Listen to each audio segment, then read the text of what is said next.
The telegram crumpled in Eleanor Hartwell's gloved hand as the last train disappeared into the blizzard, its whistle mocking her like a funeral dirge.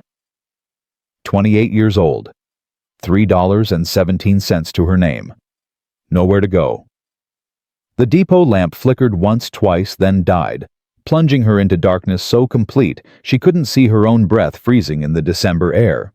She had survived scandal, betrayal, and 1,000 miles of desperate hope. But this might finally break her. Before we continue, please subscribe and follow this story to the end. Comment which city you're watching from so I can see how far this journey has traveled. The wind cut through Eleanor's wool coat like a surgeon's scalpel, precise, cruel, indifferent to the damage it caused. She pressed herself against the depot wall, trying to steal what little warmth the wood planks might offer. But the building had gone cold hours ago when the station master locked up and went home to his Christmas supper. Her fingers were past numbness, now entering that dangerous stage where you stopped feeling the cold because your body was giving up the fight. She knew the signs.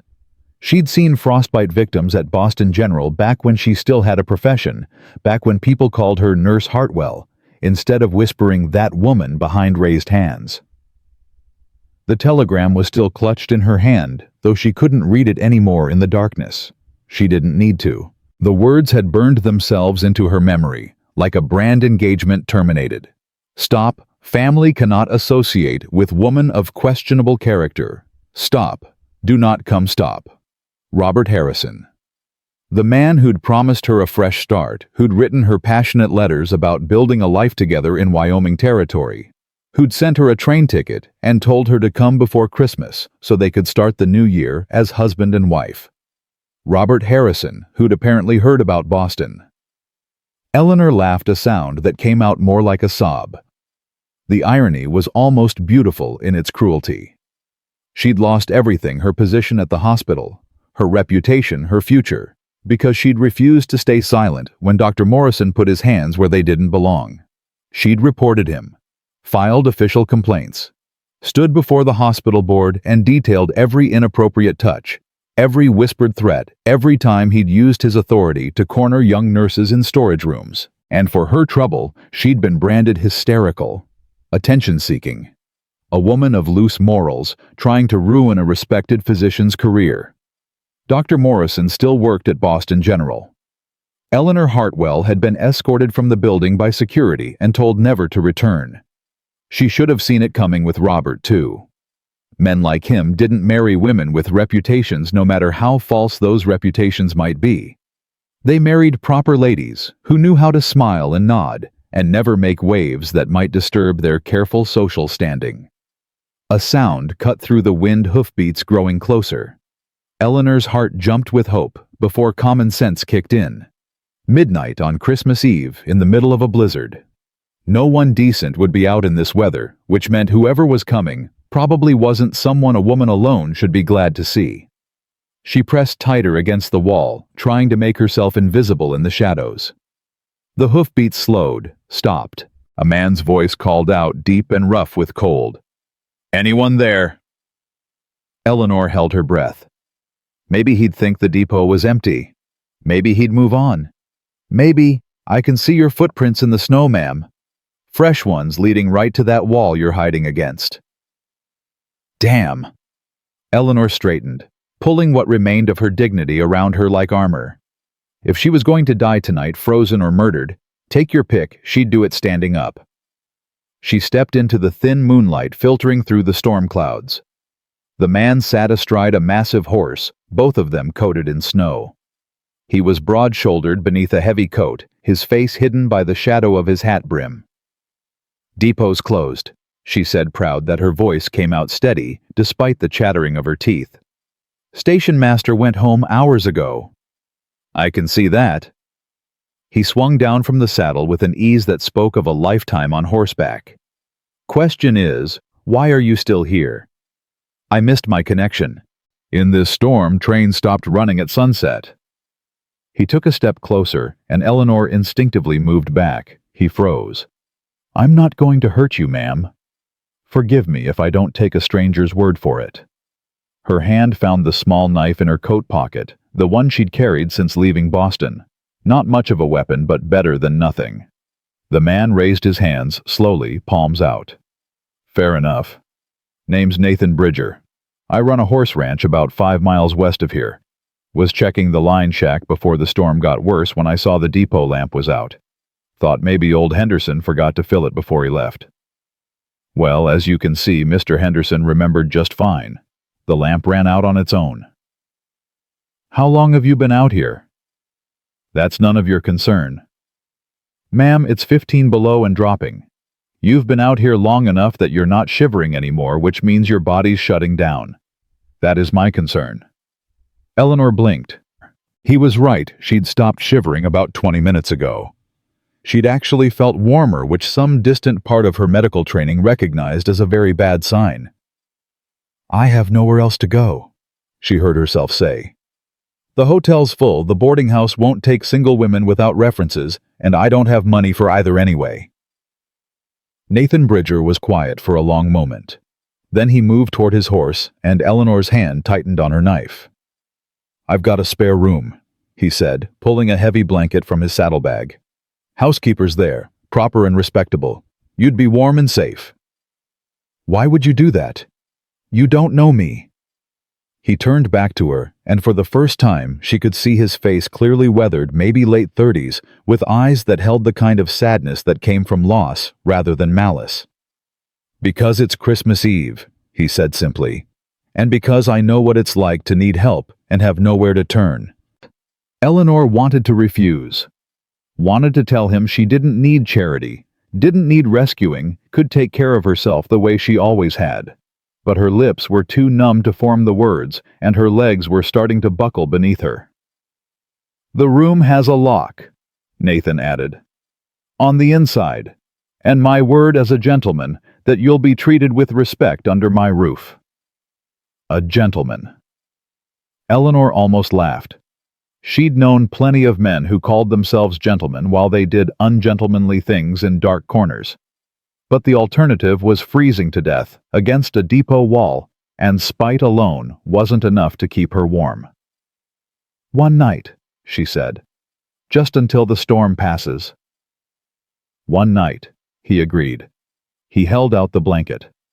May I? She nodded, and he draped it around her shoulders with movements careful enough that he never actually touched her. Then he turned to his horse, checking the saddle with the kind of attention to detail that suggested this wasn't a man who did anything carelessly. Can you ride, or should I walk beside you? I can ride.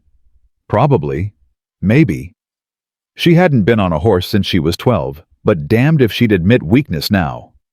Nathan led the horse to the depot platform, using the height to help Eleanor mount without requiring him to lift her. Another careful gesture. Another sign that maybe possibly he actually meant what he said about respect.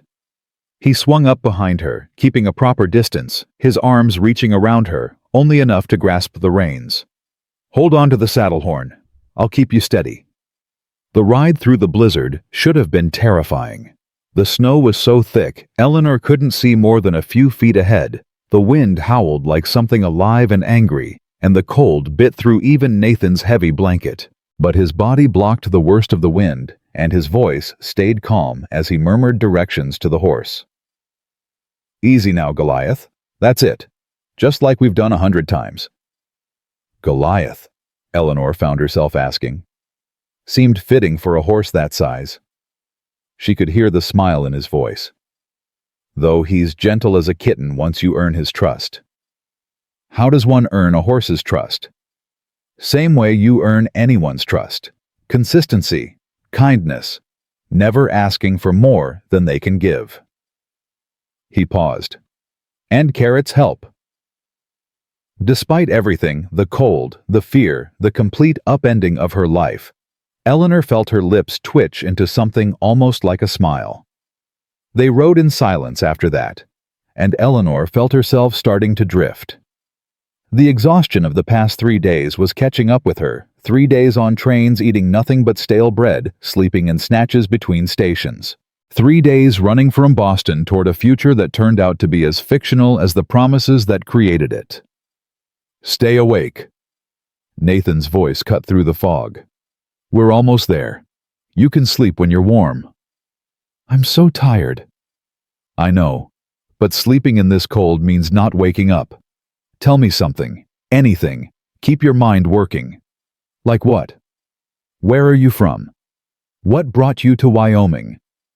The truth tried to claw its way out of her throat. Scandal, betrayal, desperation. But Eleanor had learned the hard way that the truth rarely set you free. It just gave people ammunition. Boston, she said instead. I was supposed to marry a man in Silver Ridge. Was supposed to. He changed his mind. Nathan was quiet for a moment. His loss. The words were simple matter-of-fact, as if he was commenting on the weather rather than passing judgment on a man he'd never met. But something in Eleanor's chest cracked a little at the casual kindness. Lights appeared through the swirling snow, golden and warm, spilling from windows like promises of safety. A house materialized out of the darkness, 2 stories solid and well-built.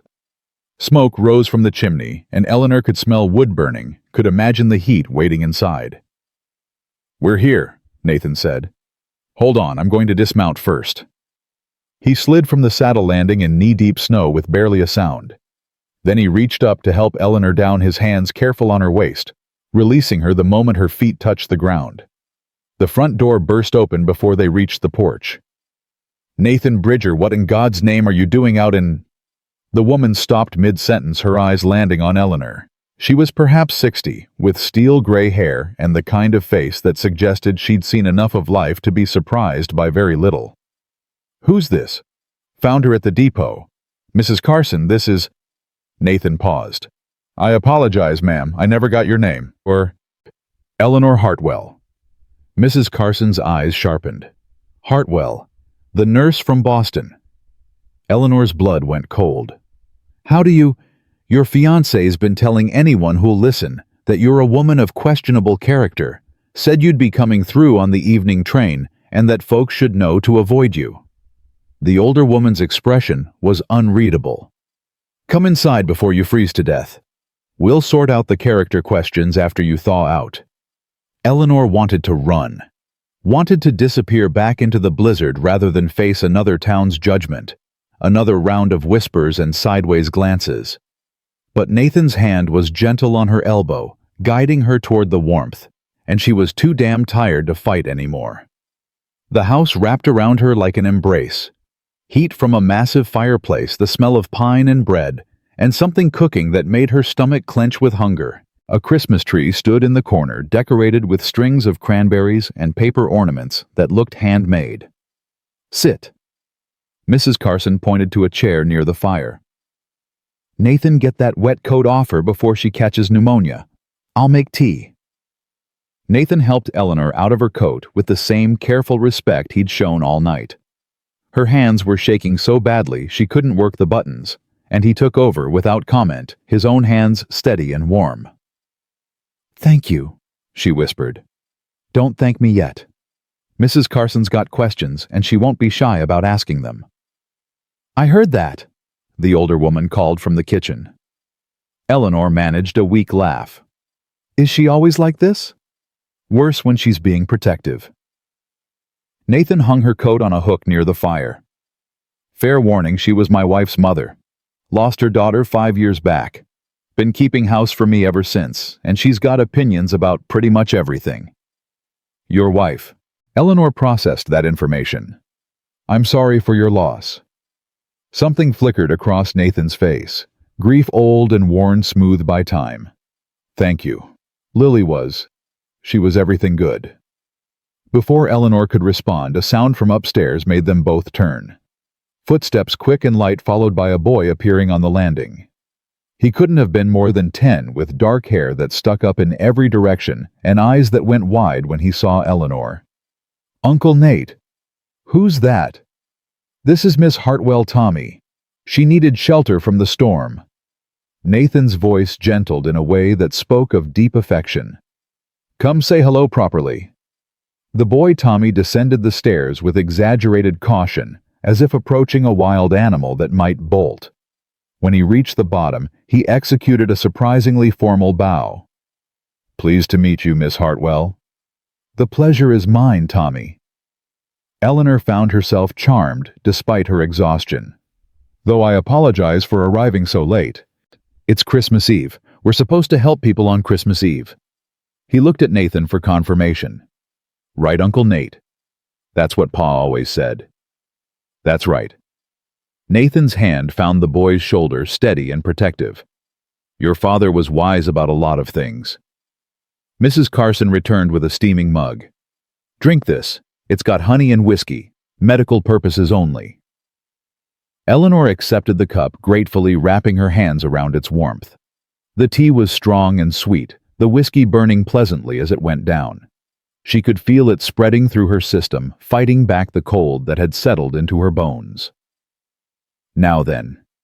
Mrs. Carson settled into a chair across from her, hands folded in her lap, like a judge preparing to deliver a verdict. "Nathan says you were supposed to marry Robert Harrison. That was the plan. And he called off the engagement." "He did. Because of what happened in Boston." Eleanor met the older woman's eyes steadily. "Yes." "Tell me what happened. The truth, not whatever nonsense Robert's been spreading." This was it. The moment where Eleanor could defend herself, could explain that she'd only done what was right, what was necessary. Or she could stay silent, could protect herself from further judgment by refusing to give people ammunition to use against her. But something in Mrs. Carson's face, a hardness around the eyes, a tightness in the jaw, made Eleanor think that maybe this was a woman who understood what it meant to stand up when staying quiet would have been easier. "I was a nurse at Boston General Hospital," Eleanor began. "One of the senior physicians, Dr. William Morrison, had a reputation for being inappropriate with the younger nurses, touching them when he shouldn't, cornering them in supply rooms, using his authority to make them uncomfortable." "And you reported him?" Mrs. Carson said. Not a question. "I did. Multiple times. Filed formal complaints with the hospital board, gave them detailed accounts from nurses who were too frightened to come forward themselves." Eleanor's hands tightened on the mug. "The board decided I was hysterical, that I was making up stories to get attention. They dismissed me for creating discord and damaging a respected physician's reputation." "Bastards," Mrs. Carson said flatly. Tommy's eyes went wide. "Grandma. Don't you grandma me. Sometimes the only word that fits is a harsh one." She turned back to Eleanor. "And Robert Harrison heard about this and decided you weren't suitable wife material. His exact words were, 'woman of questionable character,' said his family couldn't associate with someone who'd caused such scandal." Nathan, who'd been standing silent by the fireplace, made a sound low in his throat. "Robert Harrison's family made their money running opium to Chinese railroad workers and calling it medicine. They've got no room to judge anyone's character." "Nathan," Mrs. Carson said warningly, "it's true and you know it. The Harrisons are respected because they're rich, not because they're decent." He looked at Eleanor. "You're better off without him." "That's easy to say when you're not stranded in a strange town with $3 and nowhere to go," Eleanor said more sharply than she intended. "You're right. I apologize."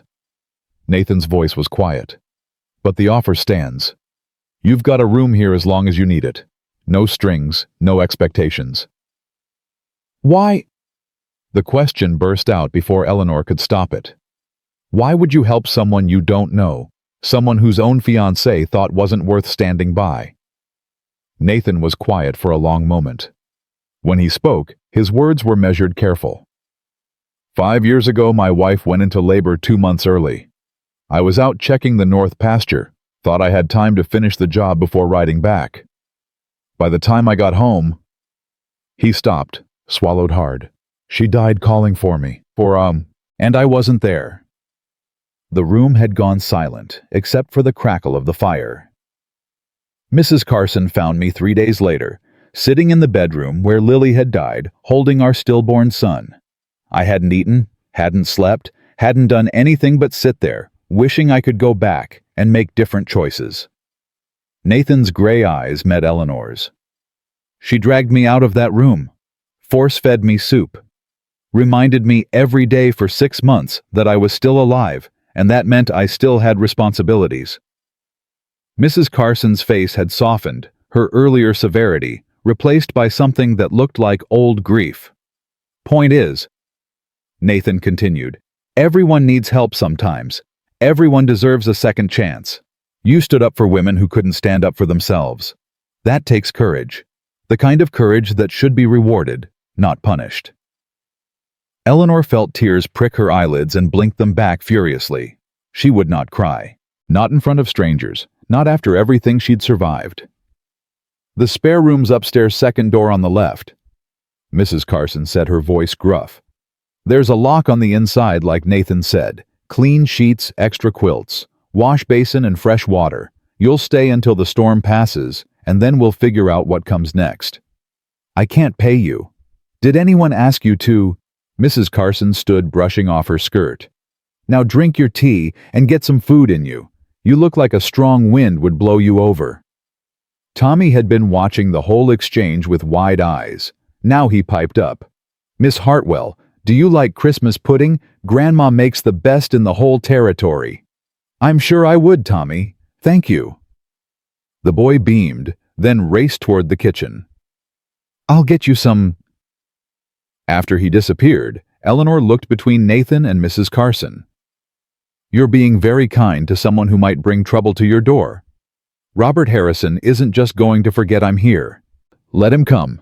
Mrs. Carson's voice had gone hard again. I've been wanting a word with that boy about his lack of backbone. Nathan smiled just a little. Mrs. Carson doesn't suffer fools gladly. I don't suffer them at all. The older woman fixed Eleanor with a sharp look. But I do respect women who stand up for what's right, even when it costs them. You'll have shelter here, Miss Hartwell, for as long as you need it. Eleanor wanted to argue, wanted to insist she could take care of herself, that she didn't need charity from strangers. But the truth was, she did need it, desperately. And these people were offering it without asking for anything in return. Thank you, she said quietly. I won't forget this kindness. See that you don't, Mrs. Carson said. Then unexpectedly, her face softened. My daughter Lily used to say that the measure of a person wasn't in how they acted when things were easy, but in what they did when the cost was high. You paid a high cost for doing right. That tells me everything I need to know about your character. Tommy returned with a bowl of pudding practically bouncing with excitement. Here, it's still warm. Eleanor accepted it with gratitude that went beyond words. The pudding was sweet and rich, full of dried fruit and spices that spoke of careful preparation. She ate slowly, savoring each bite, while Tommy chattered about Christmas traditions, and Nathan added wood to the fire, and Mrs. Carson moved around the kitchen with efficient purpose. For the first time in months, Eleanor felt something that might have been hope. She finished the pudding, accepted a second cup of tea, and let the warmth of the house seep into her frozen bones. Eventually, Mrs. Carson declared it was time for bed and led her upstairs to a room that was simple but comfortable. A narrow bed with a thick quilt, a washstand with a flowered basin, and a window that looked out over what would probably be beautiful country once the sun rose. There's a nightgown in the dresser, Mrs. Carson said. Used to be Lily's. She'd want you to have it. Mrs. Carson, Ruth. My name's Ruth. The older woman's hand found Eleanor's shoulder, brief but warm. Get some sleep, child. Things always look different in the morning light. After Ruth left, Eleanor locked the door and leaned against it, finally allowing herself to acknowledge how close she'd come to disaster tonight. A few more hours in that cold, and they'd have found her frozen come morning. Instead, she was in a warm room with food in her stomach, and people downstairs who'd offered help without asking questions about what she could give in return. She changed into Lily's nightgown, soft cotton that smelled faintly of lavender, and climbed into bed. The quilt was heavy and warm, the mattress surprisingly comfortable. Through the floor she could hear the murmur of voices, Nathan and Ruth talking quietly. Tommy's higher voice asking questions. The sound was oddly comforting, like being part of something, even if she was just a temporary guest. Eleanor closed her eyes and let herself drift too exhausted to fight sleep any longer. Tomorrow, she'd figure out what came next. Tomorrow, she'd face whatever consequences Robert Harrison's gossip had created. Tomorrow, she'd start putting together the pieces of her shattered life. But tonight, she was warm and safe. And for now, that was enough. Eleanor woke to voices arguing downstairs. She lay still for a moment, disoriented by the unfamiliar room and the pale winter light filtering through frost-covered windows. Then memory crashed back the depot, the blizzard Nathan Bridger's unexpected mercy. She sat up, wincing at the stiffness in her muscles, and strained to hear what was being said below. Absolutely inappropriate, Nathan, and you know it. That was Ruth Carson, her voice sharp with disapproval. What was I supposed to do? Leave her to freeze? Nathan's response was quieter, but no less firm. You were supposed to bring her to the hotel or the boarding house, like any sensible person would. Both were full. You know they are. Half the territory comes through Silver Ridge for Christmas, and Harrison's been spreading poison about her. No decent establishment would take her in. A pause. Then Ruth again, softer this time. I know you meant well, but people will talk, Nathan. A single woman under your roof, no chaperone. You're here, that makes it proper enough. I'm your mother-in-law. People will say I'm biased, that I'd cover for you. Footsteps crossed the floor. I'm not questioning your intentions. I'm questioning what this town will do with them. Eleanor closed her eyes. Of course. She should have realized that Nathan's kindness would come with consequences he hadn't anticipated. Small towns had long memories and sharp tongues, and a widower taking in a woman with a scandalous reputation was exactly the kind of story that would spread faster than wildfire. She dressed quickly in yesterday's rumpled traveling dress, her only dress since her trunk had gone on to Robert Harrison's house, and she had no way of retrieving it now. Her hair was a disaster, but she did what she could with the pins she'd managed not to lose and descended the stairs with her spine straight and her chin up. Both voices stopped when she appeared in the kitchen doorway. Miss Hartwell. Nathan stood near the stove, a coffee cup in his hand. He looked like he'd been up for hours, his shirt sleeves rolled to his elbows and his hair still damp from washing. I hope we didn't wake you. You didn't, and I apologize for causing difficulty. Eleanor met Ruth's eyes directly. Mrs. Carson is right. My presence here is inappropriate, and I should make other arrangements. There are no other arrangements, Nathan said flatly. Then I'll wait at the depot until the next train comes through. In this weather, the trains won't run for at least 3 days, maybe longer if the pass stays snowed in. He set down his cup. You'll stay here where it's warm and safe. Nathan, Ruth began. She stays, Ruth. I won't hear otherwise. The two of them locked eyes in what was clearly a continuation of an old argument, one that had nothing to do with Eleanor, and everything to do with whatever complicated history existed between a man and his dead wife's mother. Tommy saved them from further confrontation by bursting through the back door in a shower of snow, his cheeks red from cold and his eyes bright with excitement. Uncle Nate, the north fence is down. 3 posts snapped clean through, and there's cattle wandering toward the creek. Nathan was moving before the boy finished speaking, grabbing his coat from the hook and pulling on boots. How many head? Maybe a dozen. Bill's trying to turn them back, but they're spooked by something. Probably a cat. Mountain lions come down in winter when game gets scarce. Nathan was already halfway to the door. He paused, looked back at Eleanor. I apologize for the poor hospitality. Make yourself at home. Ruth will... I'll manage just fine. Ruth interrupted. Go, before we lose good breeding stock to a fall through ice. Nathan nodded and disappeared into the white brightness beyond the door, Tommy racing after him, despite Ruth's shouted objection about breakfast and proper coats. The kitchen fell silent, except for the crackle of the stove. Ruth turned to Eleanor with an expression that was impossible to read. "Can you cook?" "Adequately." "That's more than most Boston nurses can say. There's eggs in the basket, bacon in the cold box, and bread that needs slicing. Make yourself useful while I check on the preserves in the root cellar." It wasn't quite acceptance, but it wasn't rejection either. Eleanor moved to the stove, grateful for something to do with her hands, besides wring them with anxiety. She'd just gotten the bacon sizzling when the front door opened and closed with a firmness that suggested someone who belonged here. A man's voice called out, weathered and cautious. "Ruth, you got company." "In the kitchen, Bill." The man who appeared in the doorway was perhaps 50, lean and sun-weathered, with the kind of face that suggested he'd spent more time talking to horses than people. He stopped short when he saw Eleanor. "Ma'am." "This is Miss Hartwell," Ruth said, emerging from the root cellar with a jar of something that might have been jam. "She's staying with us for a few days. Miss Hartwell, this is Bill Crawford. He's foreman here, been working for Nathan since before Lily passed."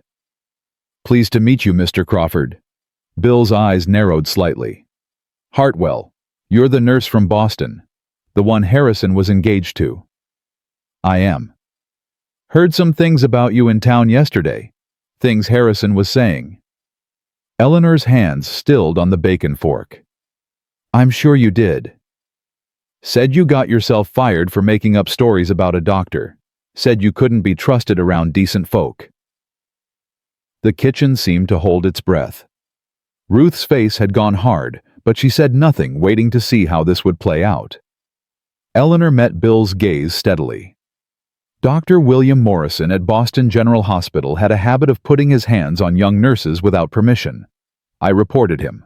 The hospital board chose to believe him over me and half a dozen other women who came forward. Make of that what you will. Bill studied her for a long moment. Then he nodded just once. "My sister worked in a factory back in Pennsylvania. Foreman there had the same habit.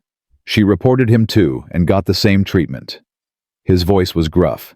"Any man who believes a woman would risk her livelihood for attention is a fool who's never met a woman."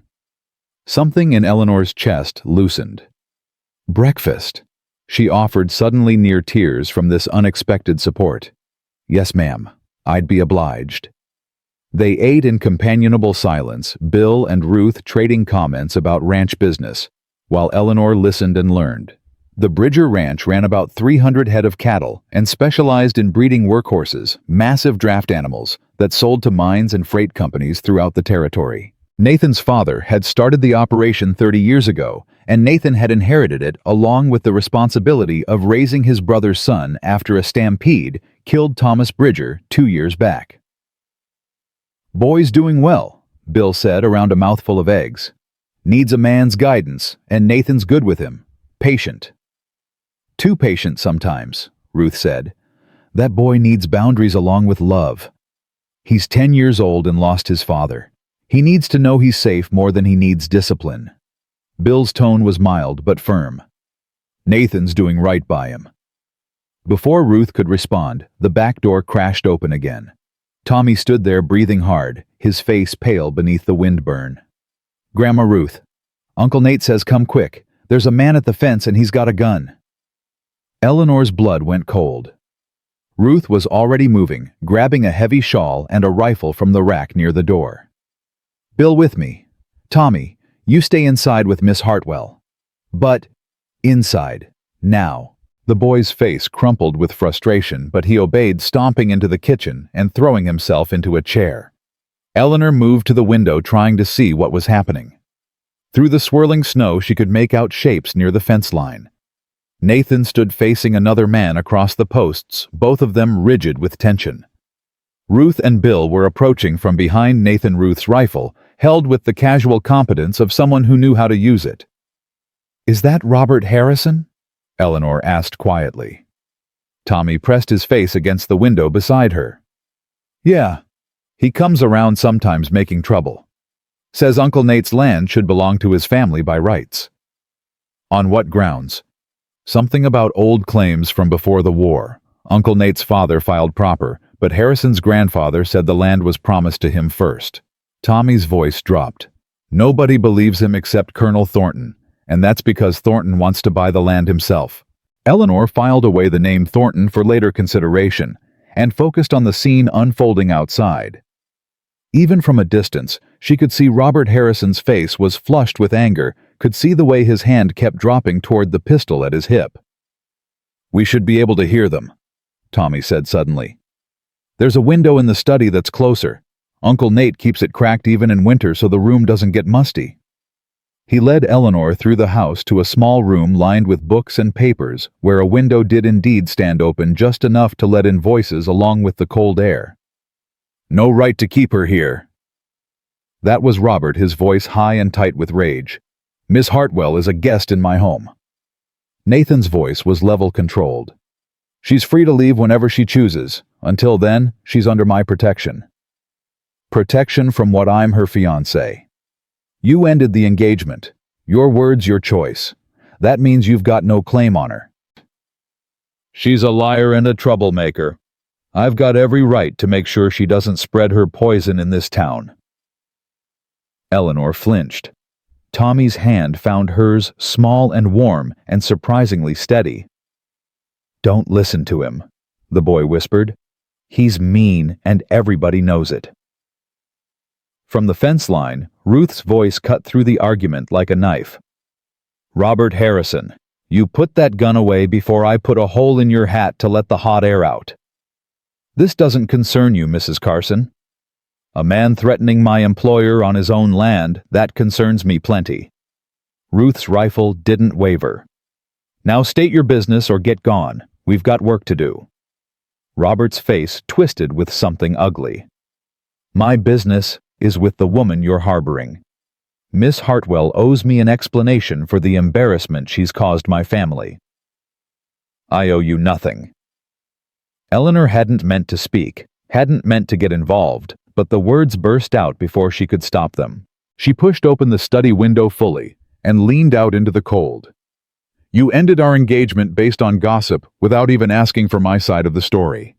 You owe me an apology, if anything." Robert's eyes found her, and the hatred in them was almost physical. "You destroyed a good man's reputation with your lies. I told the truth about what Dr. Morrison did. The fact that people chose not to believe me doesn't make it less true. You're a disgrace to decent women everywhere. And you're a coward who can't stand by someone the moment it becomes inconvenient." Eleanor's voice rose despite her intention to stay calm. "You wrote me letters about love and partnership, about building a life together. But the first time that life required you to show some backbone, you folded like a cheap suit." Nathan had turned to look at her, something that might have been admiration flickering across his face. Bill was grinning openly. Even Ruth's stern expression had softened into something that looked almost like pride. Robert, on the other hand, looked like he might explode. "You'll regret this, both of you." He swung his gaze from Eleanor to Nathan. "Bridger, you take her side. You're making an enemy of every respectable family in this territory." "Then I guess I'll have to live with that," Nathan said calmly. "Colonel Thornton won't like it. He's got plans for this land, and he doesn't take kindly to people who oppose him." "Thornton can take his plans, and—" Nathan stopped himself with visible effort. "Tell the Colonel I'm not interested in selling, and I'm not interested in his opinion about my house guests." Robert's hand moved toward his gun. Bill's rifle came up in the same instant. "Don't." The moment stretched out taut as a wire. Eleanor realized she was holding her breath, her hand gripping Tommy's so tight, the boy made a small sound of protest. Then Robert seemed to deflate his hand, falling away from his weapon. "This isn't over, Bridger. You're protecting a woman of loose morals, and people will hear about it. The whole town will know you're keeping her here unchaperoned. Ruth Carson lives under this roof. That's chaperone enough for anyone with sense." Nathan's voice had gone quiet, which somehow made it more dangerous. "Now get off my land before I have Bill escort you off at gunpoint." Robert wheeled his horse around and spurred it toward town snow flying from its hooves. The three figures at the fence line stood watching until he disappeared into the white distance. Eleanor sagged against the window frame, suddenly shaking. He was going to draw. Tommy said, his voice small and scared. He almost drew on Uncle Nate. But he didn't. Eleanor tried to make her voice steady. Your uncle handled it. This time. But Mr. Harrison's got friends. Rich friends who don't like Uncle Nate because he won't sell them the ranch. Tommy looked up at her with eyes too old for his face. Are you really going to stay, even though it'll cause trouble? Eleanor wanted to lie, wanted to promise she'd leave and take the trouble with her. But this boy had already lost too much to lies, even comfortable ones. I don't know yet, Tommy. That depends on a lot of things. Do you want to stay? The question hit her unexpectedly hard. Did she want to stay in this house that smelled like pine and bread with these people who'd offered help without asking for anything in return, in this frozen wilderness that was nothing like the life she'd planned? I think I might, she said slowly, if I'm welcome, if my being here doesn't cause your uncle more problems than he deserves. Tommy's face broke into a grin. You're welcome. I heard Uncle Nate tell Grandma Ruth this morning that you had courage, and courage is always welcome at Bridger Ranch. Before Eleanor could respond, the back door opened and closed. Footsteps in the hall. Then Nathan appeared in the study doorway. His face was grim, but his eyes went immediately to Eleanor, checking that she was unharmed. I apologize for that scene. You have nothing to apologize for. I'm the one who brought trouble to your door. Harrison brought trouble to my door. You just gave him an excuse to let it out. Nathan moved to close the window Eleanor had opened. Though I appreciate you telling him exactly what kind of coward he is. That was satisfying to hear. Despite everything, Eleanor felt her lips twitch. My mother would be horrified. She raised me to be a proper lady. Your mother raised you to speak truth. That's better than proper any day. Ruth appeared behind Nathan, still carrying her rifle. That boy's going to make trouble. He and Thornton both. Let them try. Nathan's voice was flat. This is Bridger land bought and paid for. They've got no legal claim to it. Legal and actual are two different things when you've got money and connections. Ruth's face was troubled. Thornton's been buying up land all around here, making offers people can't refuse. Sooner or later, he's going to push harder than threats. Then I'll push back. Nathan looked at Eleanor. But Miss Hartwell shouldn't have to be part of that fight. If you want to leave, if you want to go somewhere safer. Where? Eleanor asked simply. I have $3 no references that anyone will believe, and a reputation that's been destroyed twice over. There is nowhere safer, Mr. Bridger. There's just here or the street. The brutal honesty seemed to strike him silent. Then you'll stay, Ruth said firmly, and we'll deal with whatever comes. But Eleanor, may I call you Eleanor? Please. Eleanor, you need to understand what you're walking into. This territory is changing fast. Railroads coming through, which means land values are rising, which means men like Thornton see opportunity in forcing people off their claims. Nathan's father bought this land fair and square, but there's been questions raised about the original filing, about whether proper procedure was followed. Nothing that would hold up in a real court, but enough to cause delays and legal fees and trouble. What kind of questions? Nathan answered, his voice tight. Questions about whether my father lived on the land continuously during the proving period. Questions about whether improvements were made according to statute. Questions about whether a man who'd fought for the Union had the right to claim land in territory that was officially neutral but Confederate sympathizing. That's absurd. The Homestead Act applied to any citizen who'd never taken up arms against the United States. You know that, I know that. But Thornton's got a lawyer from back east who's good at making simple things complicated. Nathan rubbed his face tiredly. He's offered to buy me out 3 times now. Fair price, he says, for a property that might not legally be mine. Each time I refuse, the legal pressure increases. Eleanor felt something cold settle in her stomach.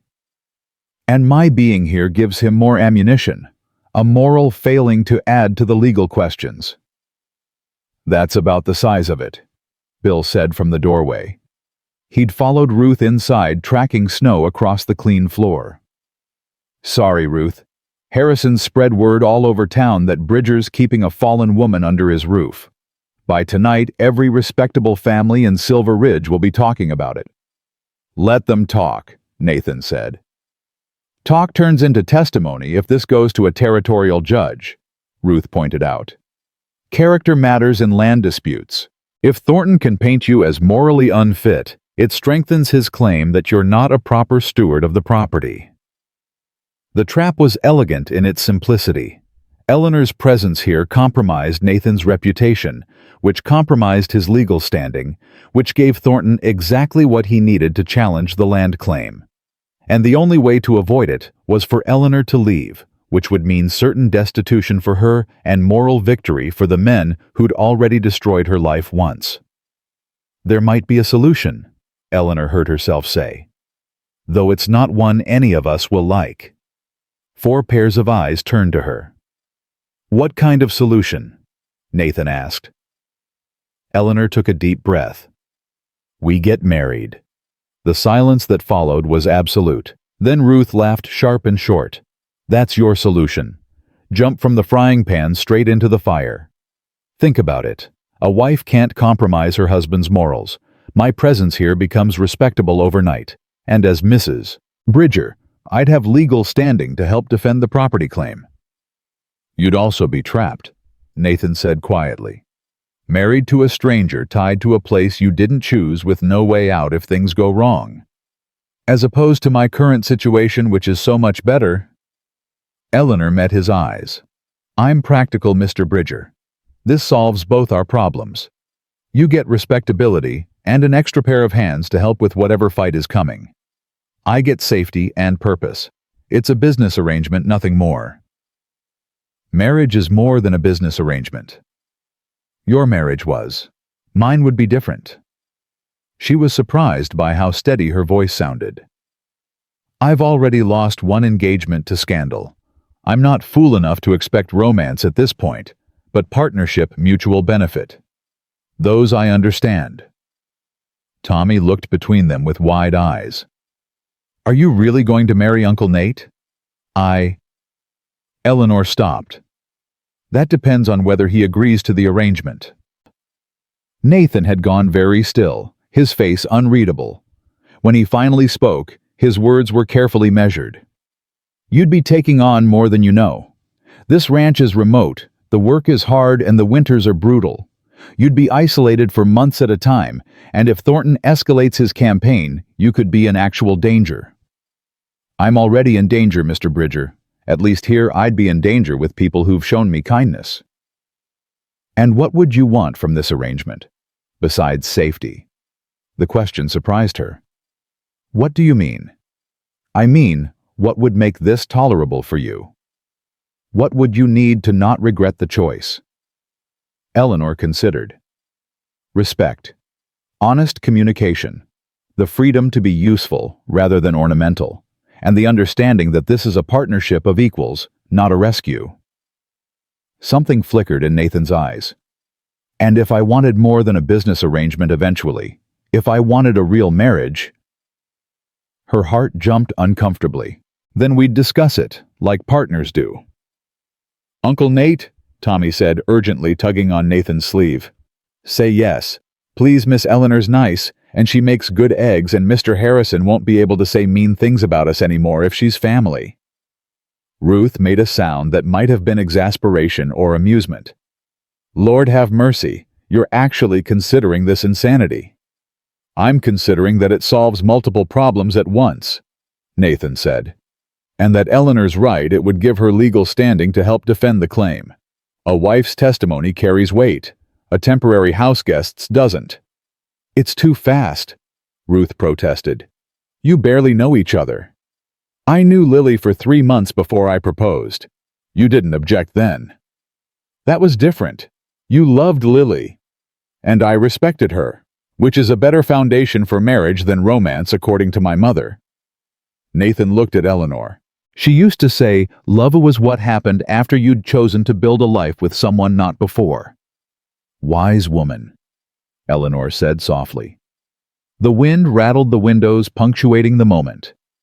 Outside, the storm was building again, snow falling thick and fast. Inside, the house seemed to hold its breath, waiting for a decision that would change everything. "All right," Nathan said finally. "If you're certain this is what you want, we'll do it. We'll get married as soon as the storm breaks and we can get to town. But Eleanor—" He waited until she met his eyes. "This isn't a business contract you can walk away from if it gets difficult. Marriage is permanent. I need you to understand that." "I understand." "And you're sure? Absolutely sure?" Eleanor thought about Boston, about Dr. Morrison's hands, and the hospital board's dismissal, about Robert Harrison's cowardice, and $3 in her pocket and nowhere else to turn. Then she thought about this house, these people, the unexpected kindness of strangers who'd become something more. "I'm sure." Nathan nodded slowly. Then he extended his hand formal, as a business deal.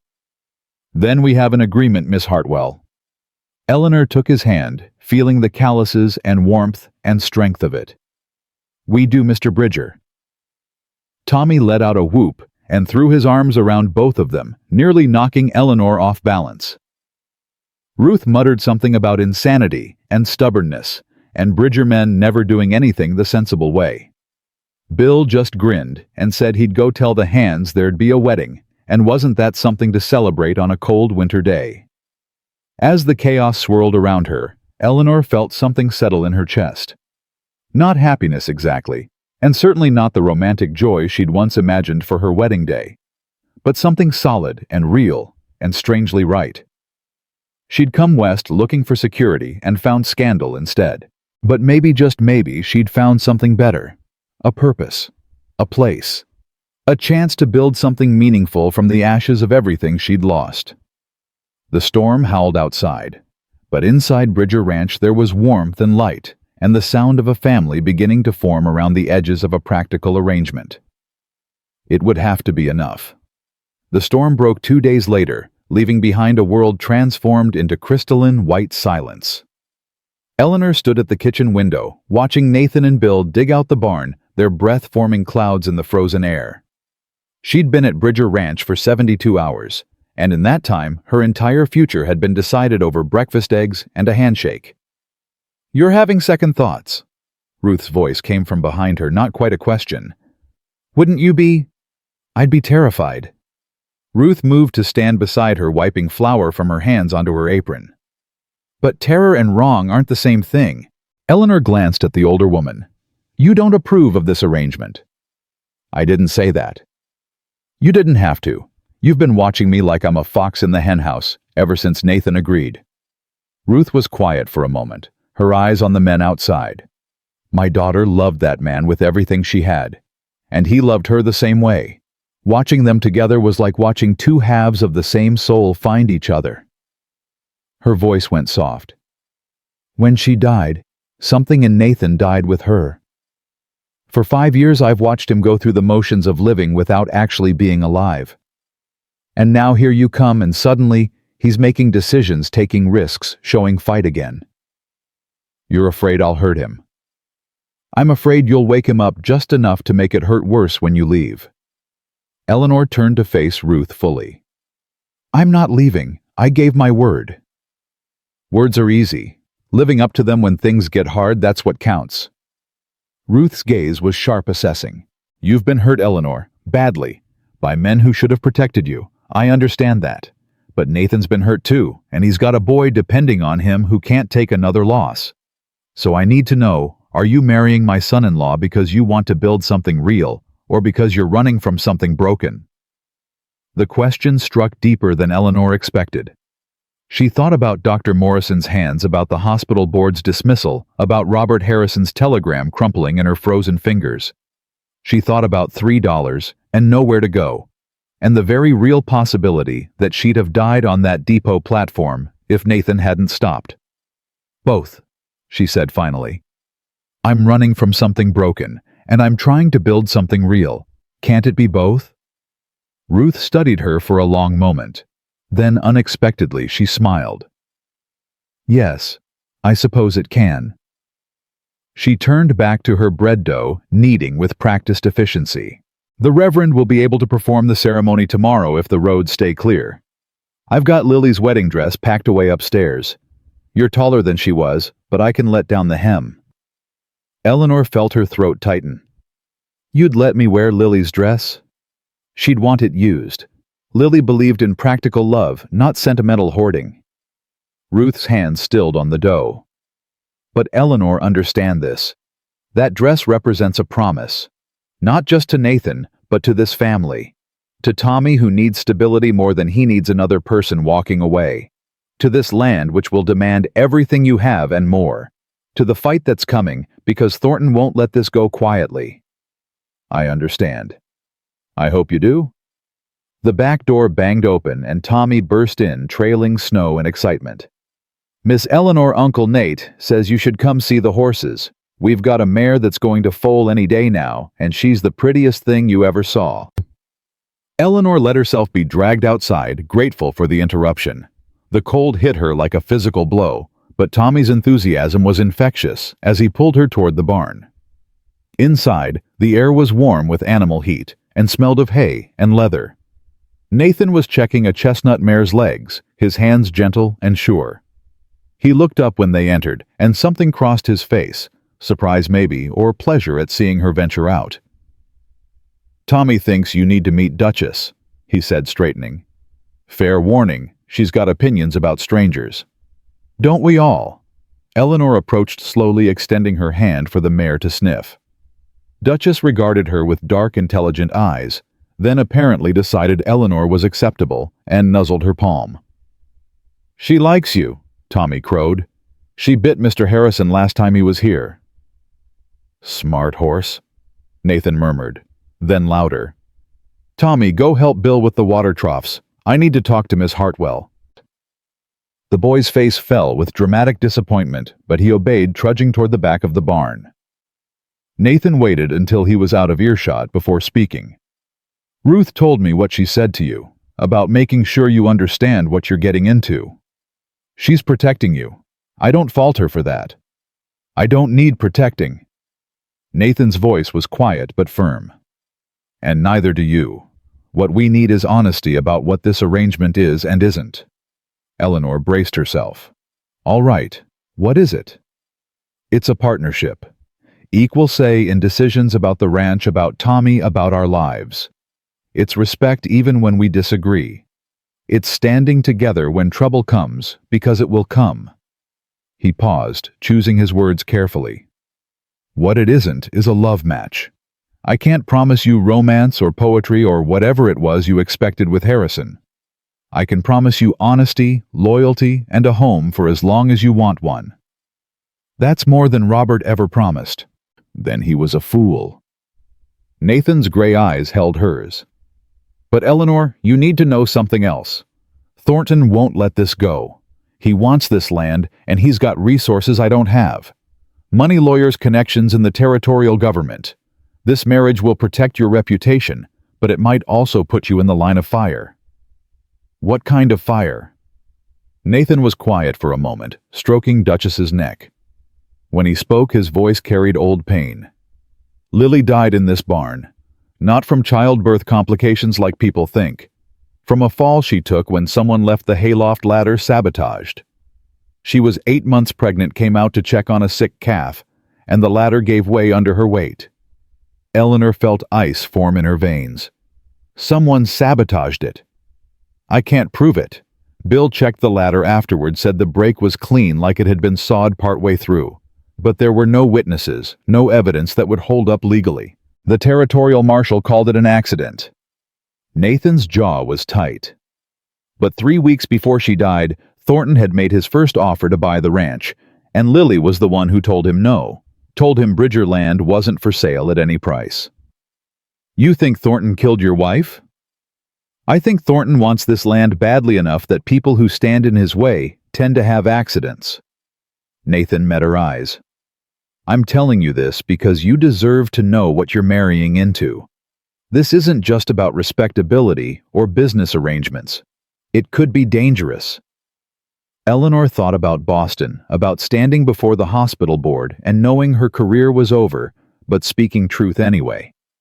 About choosing conscience over safety, even when the cost was everything she'd worked for. "I've been in danger before," she said quietly. At least here, I'd know who my enemies are. Something flickered in Nathan's expression. Respect maybe, or the beginning of something deeper. All right then. Tomorrow we'll ride into town and make this official. But tonight, I think we should tell Tommy properly. He deserves to understand what's happening. They found the boy in the tack room supposedly organizing bridles, but actually carving something into a piece of scrap wood with a knife that looked too large for his hands. He looked up guiltily when they entered. "I'm not making a mess, Uncle Nate. I promise I'll clean up." "What are you making?" Eleanor asked. Tommy held up the wood shyly. It was rough, but recognizable, a horse mid-gallop with careful detail in the mane and tail. "It's supposed to be Duchess, for when her foal comes, so I can remember what she looked like before." "It's beautiful, Tommy." "Really?" His face lit up. "Pa used to carve. He made me a whole set of animals before he died. I'm trying to learn, but I'm not very good yet." Nathan knelt beside his nephew, his voice gentle. "You're better than you think. Your father would be proud." He paused. "Tommy, Miss Hartwell and I need to talk to you about something important." The boy's eyes went wide. "Are you really getting married?" "Yes.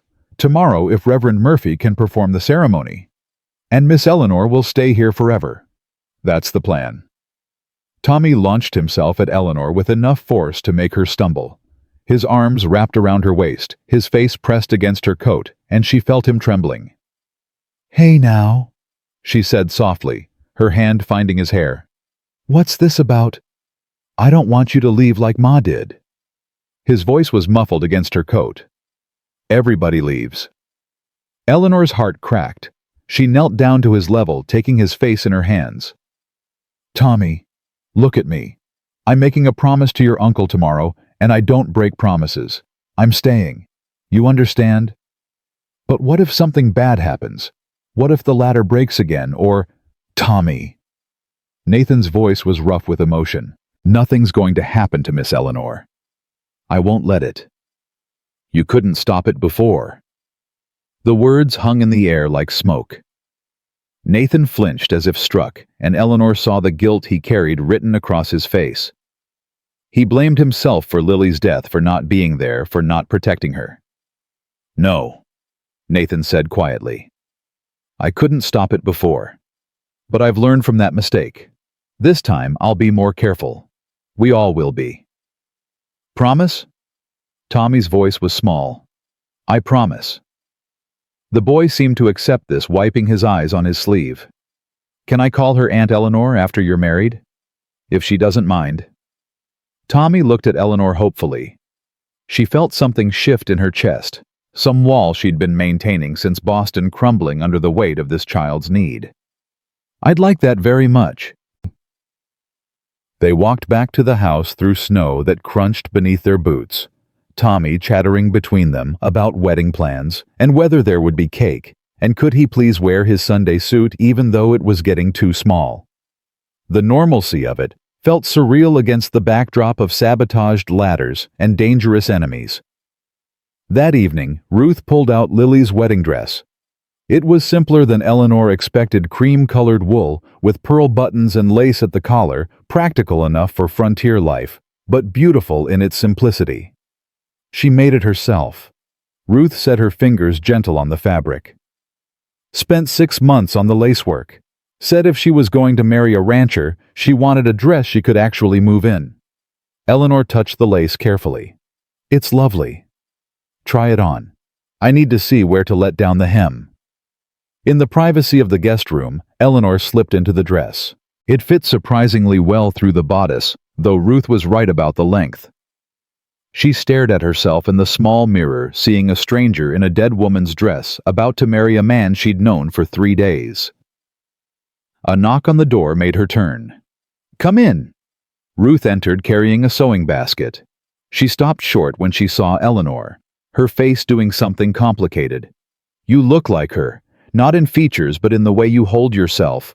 Lily had that same stubborn set to her jaw. "I'm sorry. I know this must be difficult." "Stop apologizing." Ruth's voice was sharp. "Lily's gone. I've made my peace with that, even if Nathan hasn't. But you're here and you're willing to stand beside him when another woman would run. That counts for something." She knelt to pin the hem, her movements practiced and sure. After a moment, she spoke again, quieter. "I need to tell you something about Colonel Thornton. Something Nathan might not because he's trying to protect you, fool man." Eleanor waited. Thornton didn't just want this land, he wanted Lily. Made her an offer to leave Nathan, set her up proper in Denver, give her a life easier than what a rancher's wife could expect. She laughed in his face. Told him she'd rather die poor with a good man than live rich with a snake. And 2 weeks later the latter broke. 3 weeks, but yes. Ruth's hands stilled on the hem. Thornton's got a pattern. When he wants something and can't buy it, he finds ways to make it available. A barn fire here, a herd stampede there, always just accident enough that no one can prove otherwise. And if you stand in his way, you tend to have accidents too. Why are you telling me this? Because tomorrow you'll be Eleanor Bridger, and that means Thornton will see you as an obstacle. A wife has legal standing, a house guest doesn't. Your testimony could help Nathan defend his claim. That makes you dangerous to Thornton's plans. Ruth looked up, her eyes fierce. So you need to be careful. Don't go anywhere alone. Don't trust strangers. And if something feels wrong, it probably is. Eleanor absorbed this feeling, the weight of what she was stepping into. Does Nathan know you're warning me? Nathan knows I'm practical. He'd do the same if he thought you'd listen. I'll listen. I'm not stupid enough to ignore warnings just because they're inconvenient. Ruth smiled grimly. Good. Then we might just survive what's coming. The next morning dawned clear and cold, the kind of winter day where the sky was so blue it hurt to look at. Eleanor dressed in Lily's altered wedding dress, her hands shaking only slightly as she fastened the pearl buttons. Ruth had found a sprig of pine to pin in her hair, and Tommy had presented her with a handkerchief embroidered with wildflowers that had belonged to his mother. "For something borrowed," he said solemnly. "Ma would want you to have it." They rode to town in the wagon Bill driving while Nathan sat beside Eleanor in the back. Tommy wedged between them, radiating excitement. The boy had been up since dawn polishing Nathan's Sunday boots and making sure everyone looked proper for church. Silver Ridge was larger than Eleanor expected. Maybe 200 people spread across a main street lined with false-fronted buildings. The church stood at the end of town, white-painted and simple, with a bell tower that reached toward the clear sky.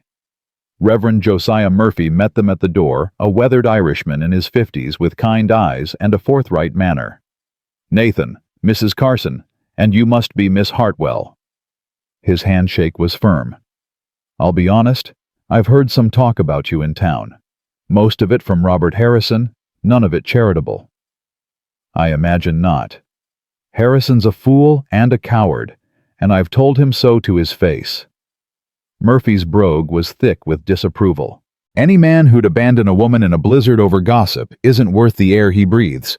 You're better off with Bridger here." "That remains to be seen," Eleanor said with a slight smile. Murphy laughed. "I like her, Nathan. She's got spine." They entered the church, and Eleanor was surprised to see it wasn't empty.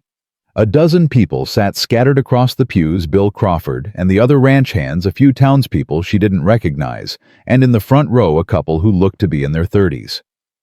Nathan followed her gaze. "Sam and Ann Hartford. They run the farm north of here. Good people." Ann Hartford rose and approached, her smile warm. "Miss Hartwell, welcome to Silver Ridge. I know the circumstances are unusual, but I wanted you to know there are folks in this town who judge people by their character, not their gossip." "Thank you, Mrs. Hartford." "Ann, please. We're neighbors now, or will be soon enough." She glanced at Nathan. "And for what it's worth, I think you're doing the right thing. Both of you." The ceremony itself was brief. Reverend Murphy spoke about partnership and covenant, about choosing to build something lasting in a hard land, about the kind of love that came from shared purpose, rather than romantic fancy. His words were practical and real, stripped of sentimentality, but full of truth. When he asked if Nathan took Eleanor as his lawfully wedded wife, Nathan's "I do" was firm and clear. When he asked Eleanor the same, she looked into Nathan's gray eyes, and saw steadiness there, reliability, the promise of a man who kept his word. "I do." The ring Nathan slipped onto her finger was simple gold, worn smooth with age. "It was my mother's," he said quietly.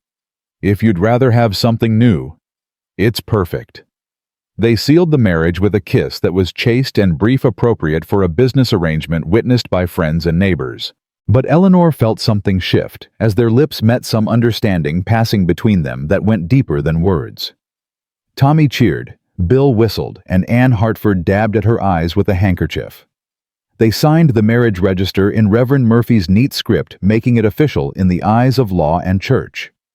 Eleanor Hartwell became Eleanor Bridger in a ceremony that lasted less than 20 minutes, standing in a borrowed dress, beside a man she barely knew, promising to build a life from the ruins of everything she'd lost. As they left the church, Anne Hartford pressed a small package into Eleanor's hands. "A wedding gift. Just some preserves and bread, but I wanted you to have something to mark the day." "You're very kind. I'm practical.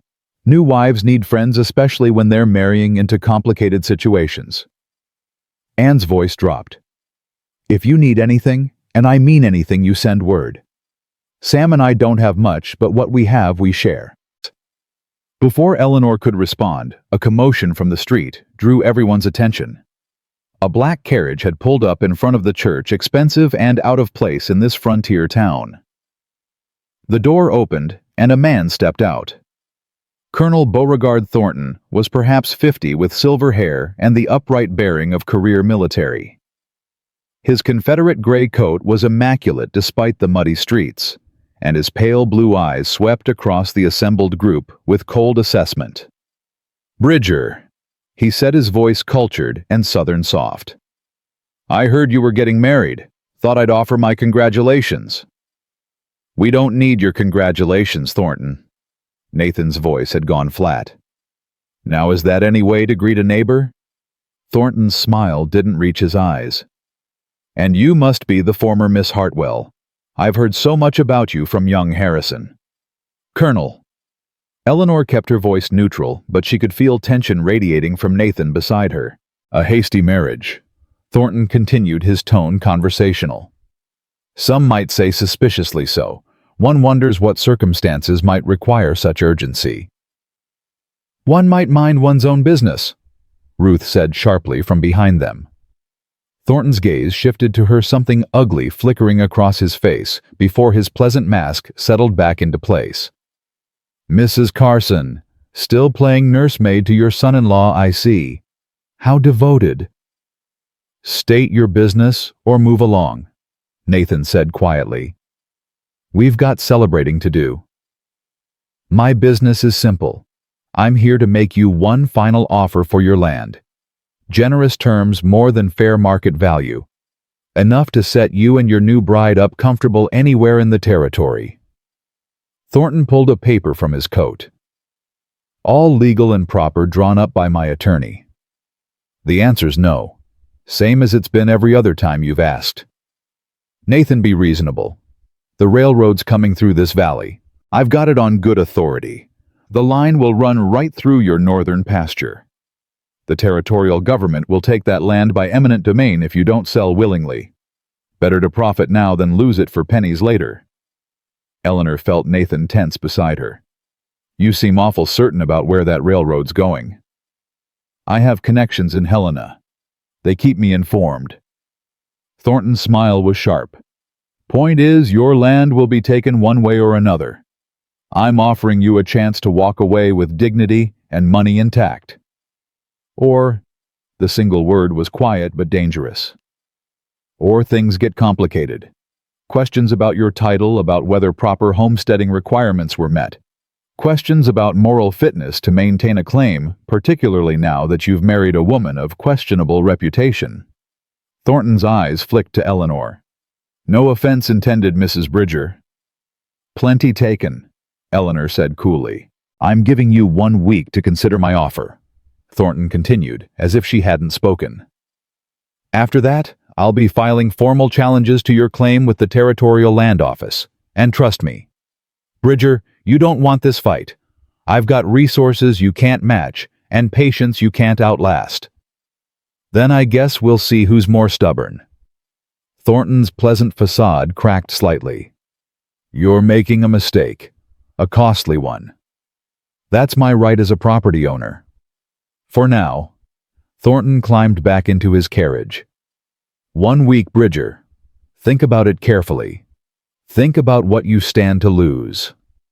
The carriage pulled away, leaving behind ruts in the muddy street and a tension thick enough to cut. Reverend Murphy broke the silence first. "That man's got a cold soul." "He's dangerous," Ann Hartford said quietly.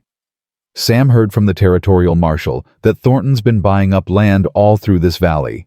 Anyone who refuses his offers seems to have unfortunate accidents. "Like Lily," Tommy said, his voice small. Nathan's hand found the boy's shoulder. "We're not having this conversation today. Today's supposed to be about celebration, not worry." But the celebration felt hollow after Thornton's visit. They returned to the ranch in subdued silence, and even Ruth's attempt at a wedding dinner couldn't shake the shadow that had fallen over the day.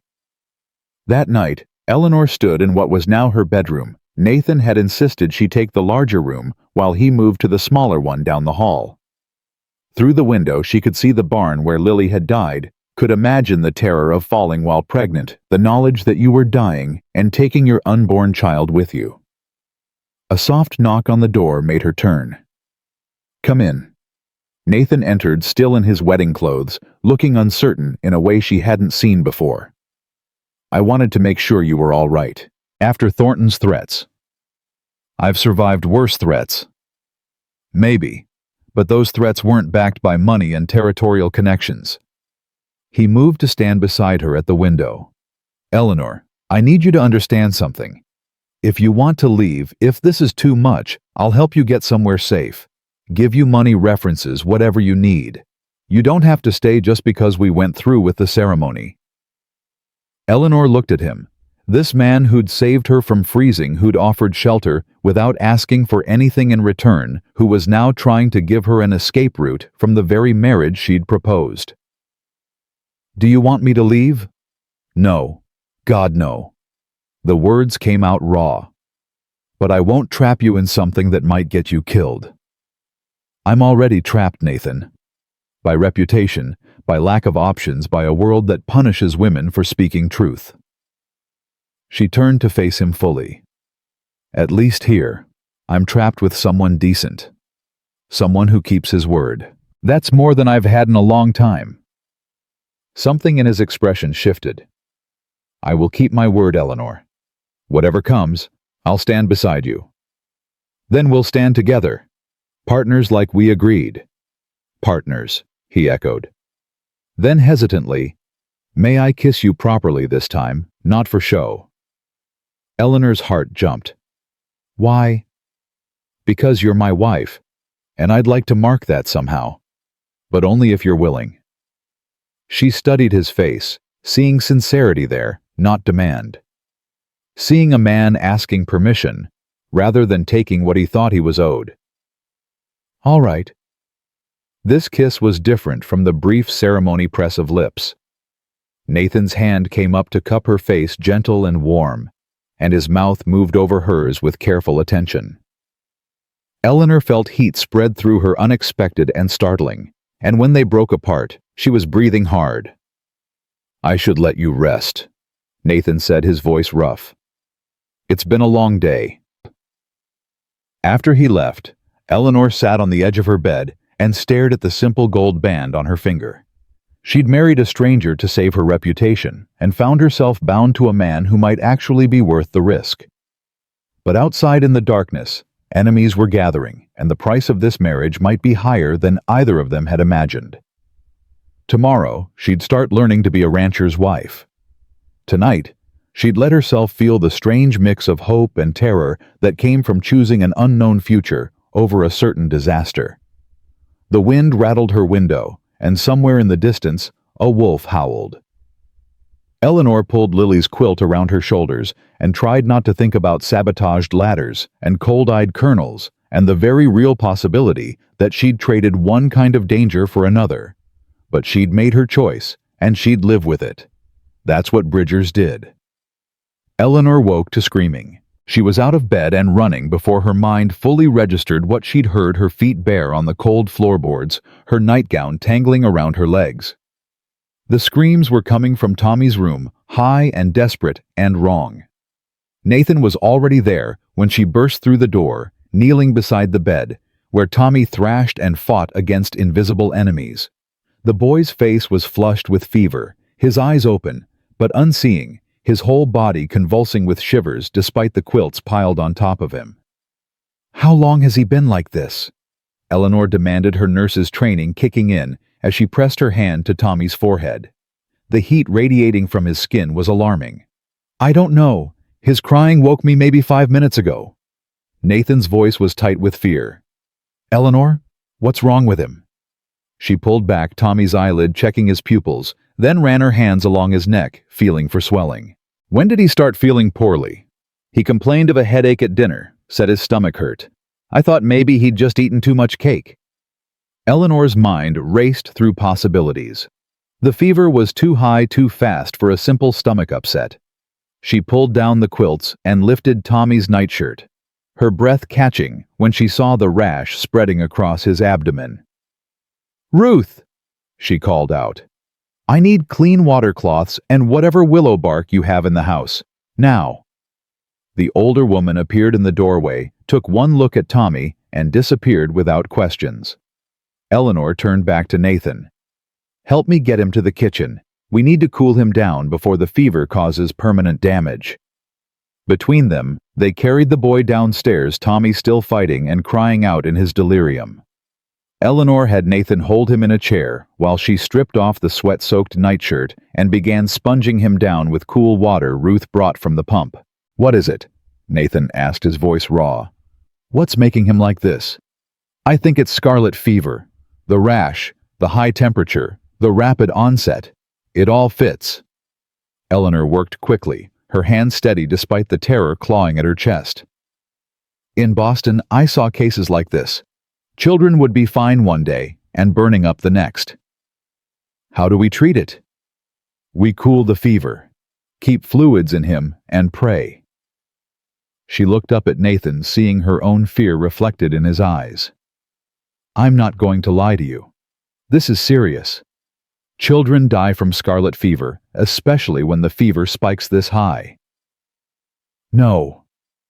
The word came out flat and absolute. "Not Tommy.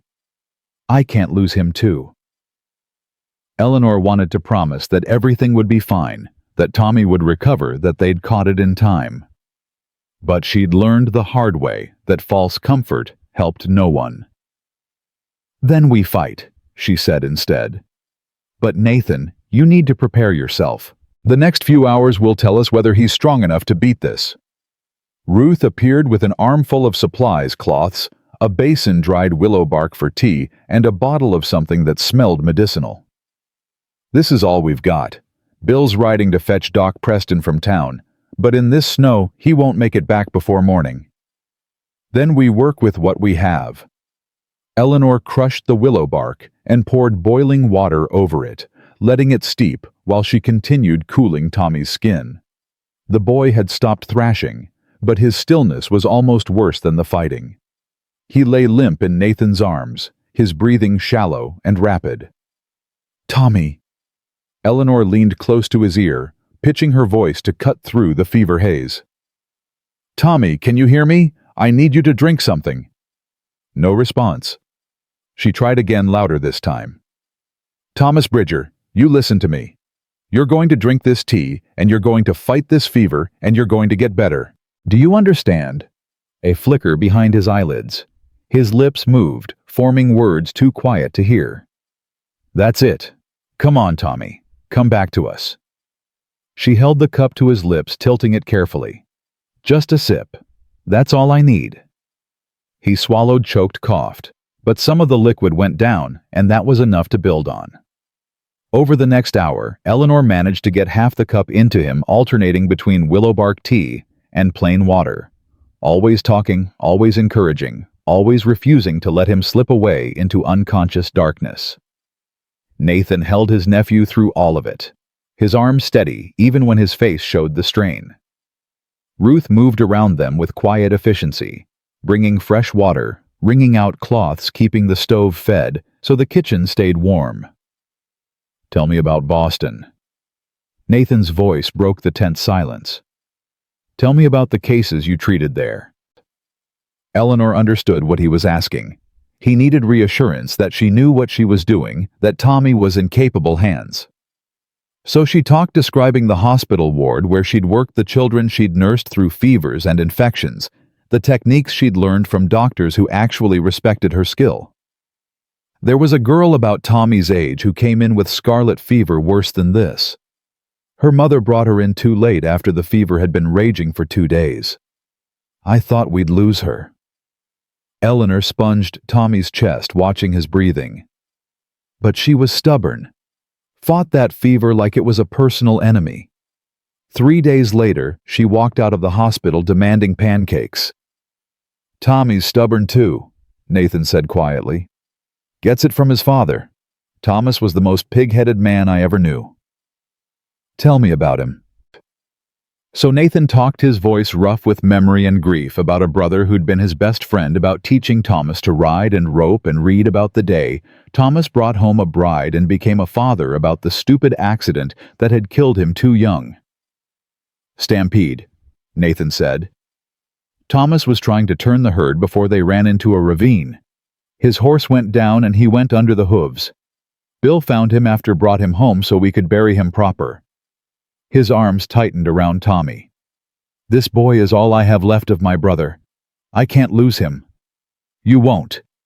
Eleanor made the promise, even though she had no right to, even though she knew better than to tempt fate with certainty. "I won't let you." The hours crawled past. Tommy's fever stayed dangerously high despite their efforts, and twice Eleanor thought they'd lost him, when his breathing went so shallow she couldn't see his chest move. But each time he rallied, his small body fighting with a determination that broke her heart and gave her hope in equal measure. Dawn was breaking when Tommy's eyes finally opened, clear and focused, for the first time since the fever struck. "Aunt Eleanor." His voice was barely a whisper. "Why am I in the kitchen?" Eleanor felt tears spring to her eyes. "Because you gave us quite a scare, young man. How do you feel?" "Tired and hot, and my stomach hurts." "I know, but you're going to be all right." She pressed her hand to his forehead, nearly sobbing with relief when she felt the fever had broken. His skin was still warm, but nothing like the dangerous heat from before. Nathan made a sound that might have been a laugh or a cry. He buried his face in Tommy's hair, his shoulders shaking. "You scared me, buddy. You scared me bad." "Sorry, Uncle Nate." Tommy's hand patted Nathan's arm weakly. "I didn't mean to." Ruth appeared with a cup of broth, her own eyes suspiciously bright. "Drink this, and then you're going back to bed, young man. No arguments." Tommy managed half the broth before exhaustion claimed him. This time, when his eyes closed, it was natural sleep, rather than fever delirium. Nathan carried him back upstairs, Eleanor following with fresh quilts and her medical bag, such as it was, in case the fever spiked again. But Tommy's breathing stayed steady through the morning, and when Doc Preston finally arrived 3 hours later, red-faced from hard riding, he confirmed what Eleanor already knew. "Crisis is past. The fever broke clean, and there's no sign of complications." The old doctor peered at Eleanor with new respect. "You trained in Boston, Mrs. Bridger. Boston General Hospital. 4 years. It shows. Most frontier wives would have panicked and done more harm than good. You kept your head and likely saved this boy's life." He closed his bag with a snap. "Keep him in bed for 3 days, light foods only, and watch for any return of the rash. But I think he'll make a full recovery." After Preston left, Eleanor found herself alone in the kitchen with Ruth. The older woman was scrubbing the table with more force than necessary, her movements sharp with leftover fear. "You should rest," Ruth said without looking up. "You've been awake all night." "So have you." "I'm used to it." Ruth's hands stilled on the cloth. "Eleanor, I need to apologize." "For what?" for doubting you, for thinking you were just some Eastern girl playing at frontier life. Ruth finally met her eyes. What you did tonight, the way you handled Tommy's crisis, that took real skill and real courage. Lily would have done the same, and I can't give you higher praise than that. Eleanor felt something shift in her chest, some final wall crumbling. I was terrified the whole time. Courage isn't the absence of fear. It's doing what needs to be done despite it. Ruth moved around the table and, to Eleanor's surprise, pulled her into a fierce hug. Welcome to the family, daughter. Truly. Eleanor returned the embrace, feeling tears she'd been holding back all night finally break free. She cried for Tommy, for the terror of almost losing him, for the weight of responsibility she'd taken on when she married Nathan. But she also cried with relief, with the bone-deep exhaustion of a crisis survived, and with something that felt dangerously close to belonging. When she finally pulled away, Ruth was smiling through her own tears. Now go. Your husband needs you, even if he's too stubborn to ask. Eleanor found Nathan in Tommy's room, sitting in a chair pulled close to the bed, watching the boy sleep with an intensity that suggested he was afraid to look away. He's all right, she said softly from the doorway. The fever won't come back. How can you be sure? I can't. Not absolutely. But in my experience, when scarlet fever breaks this cleanly, it stays broken. She moved to stand behind Nathan's chair, her hand finding his shoulder. You should rest. I'll watch him for a while. I can't. Every time I close my eyes, I see... He stopped, swallowing hard. You see Lily. I see everyone I've failed to protect. My parents, my brother, Lily, and our son. His voice cracked. I can't fail Tommy too. Eleanor knelt beside his chair, taking his hands in hers. Nathan, listen to me. You didn't fail them. Your parents died of influenza. That's not something you could have prevented. Your brother's death was an accident, a tragic one, but not your fault. And Lily, I should have been there. Should have checked that ladder, should have made her stay in the house when she was so far along. And if you had, Thornton would have found another way. You can't protect people from everything, Nathan. All you can do is love them while they're here, and fight like hell to keep them safe. He pulled his hands free and stood pacing to the window. I'm not doing a very good job of keeping anyone safe. Tommy nearly died tonight, and you... Christ, Eleanor, you barely know us, and you're already in danger because of my enemies. I knew the risks when I agreed to this marriage. Did you really understand what you were walking into? He turned to face her, his expression raw. Because I'm starting to think I made a terrible mistake. I should have sent you to Denver or California, somewhere far from Thornton and his schemes. Instead, I married you and painted a target on your back. Eleanor stood slowly, anger sparking to life beneath her exhaustion. Don't you dare. Don't I dare what? Don't you dare try to make decisions for me because you think I'm too fragile to handle the truth. I'm not some delicate flower who needs protecting from reality, Nathan. I'm a woman who survived scandal and betrayal and men who thought they could control me. I chose to stay here. I chose to marry you. And I choose to fight whatever comes, whether you think that's wise or not. Her words hung in the air between them. Nathan stared at her, something shifting in his expression. I'm not trying to control you. Aren't you? Telling me you made a mistake marrying me, suggesting I'd be better off somewhere else? That's you deciding what's best for me without asking what I want. What do you want? The question was quiet, almost desperate. I want partnership. Real partnership. Not you making decisions alone because you're trying to protect me from consequences I'm fully capable of understanding. Eleanor moved closer, holding his gaze. I want to be treated like an equal, not a burden. And I want you to trust that I'm strong enough to stand beside you in this fight, because I am. Nathan was quiet for a long moment. When he spoke, his voice was rough with emotion. I'm sorry. You're right. I was trying to protect you, but what I was really doing was pushing you away. Why? Because everyone I love leaves, dies or disappears or gets taken from me. And I thought maybe if I pushed you away first, it would hurt less when you went. The honesty of it struck Eleanor like a physical blow. She understood that Impulse had felt it herself after Dr. Morrison and the hospital board and Robert Harrison.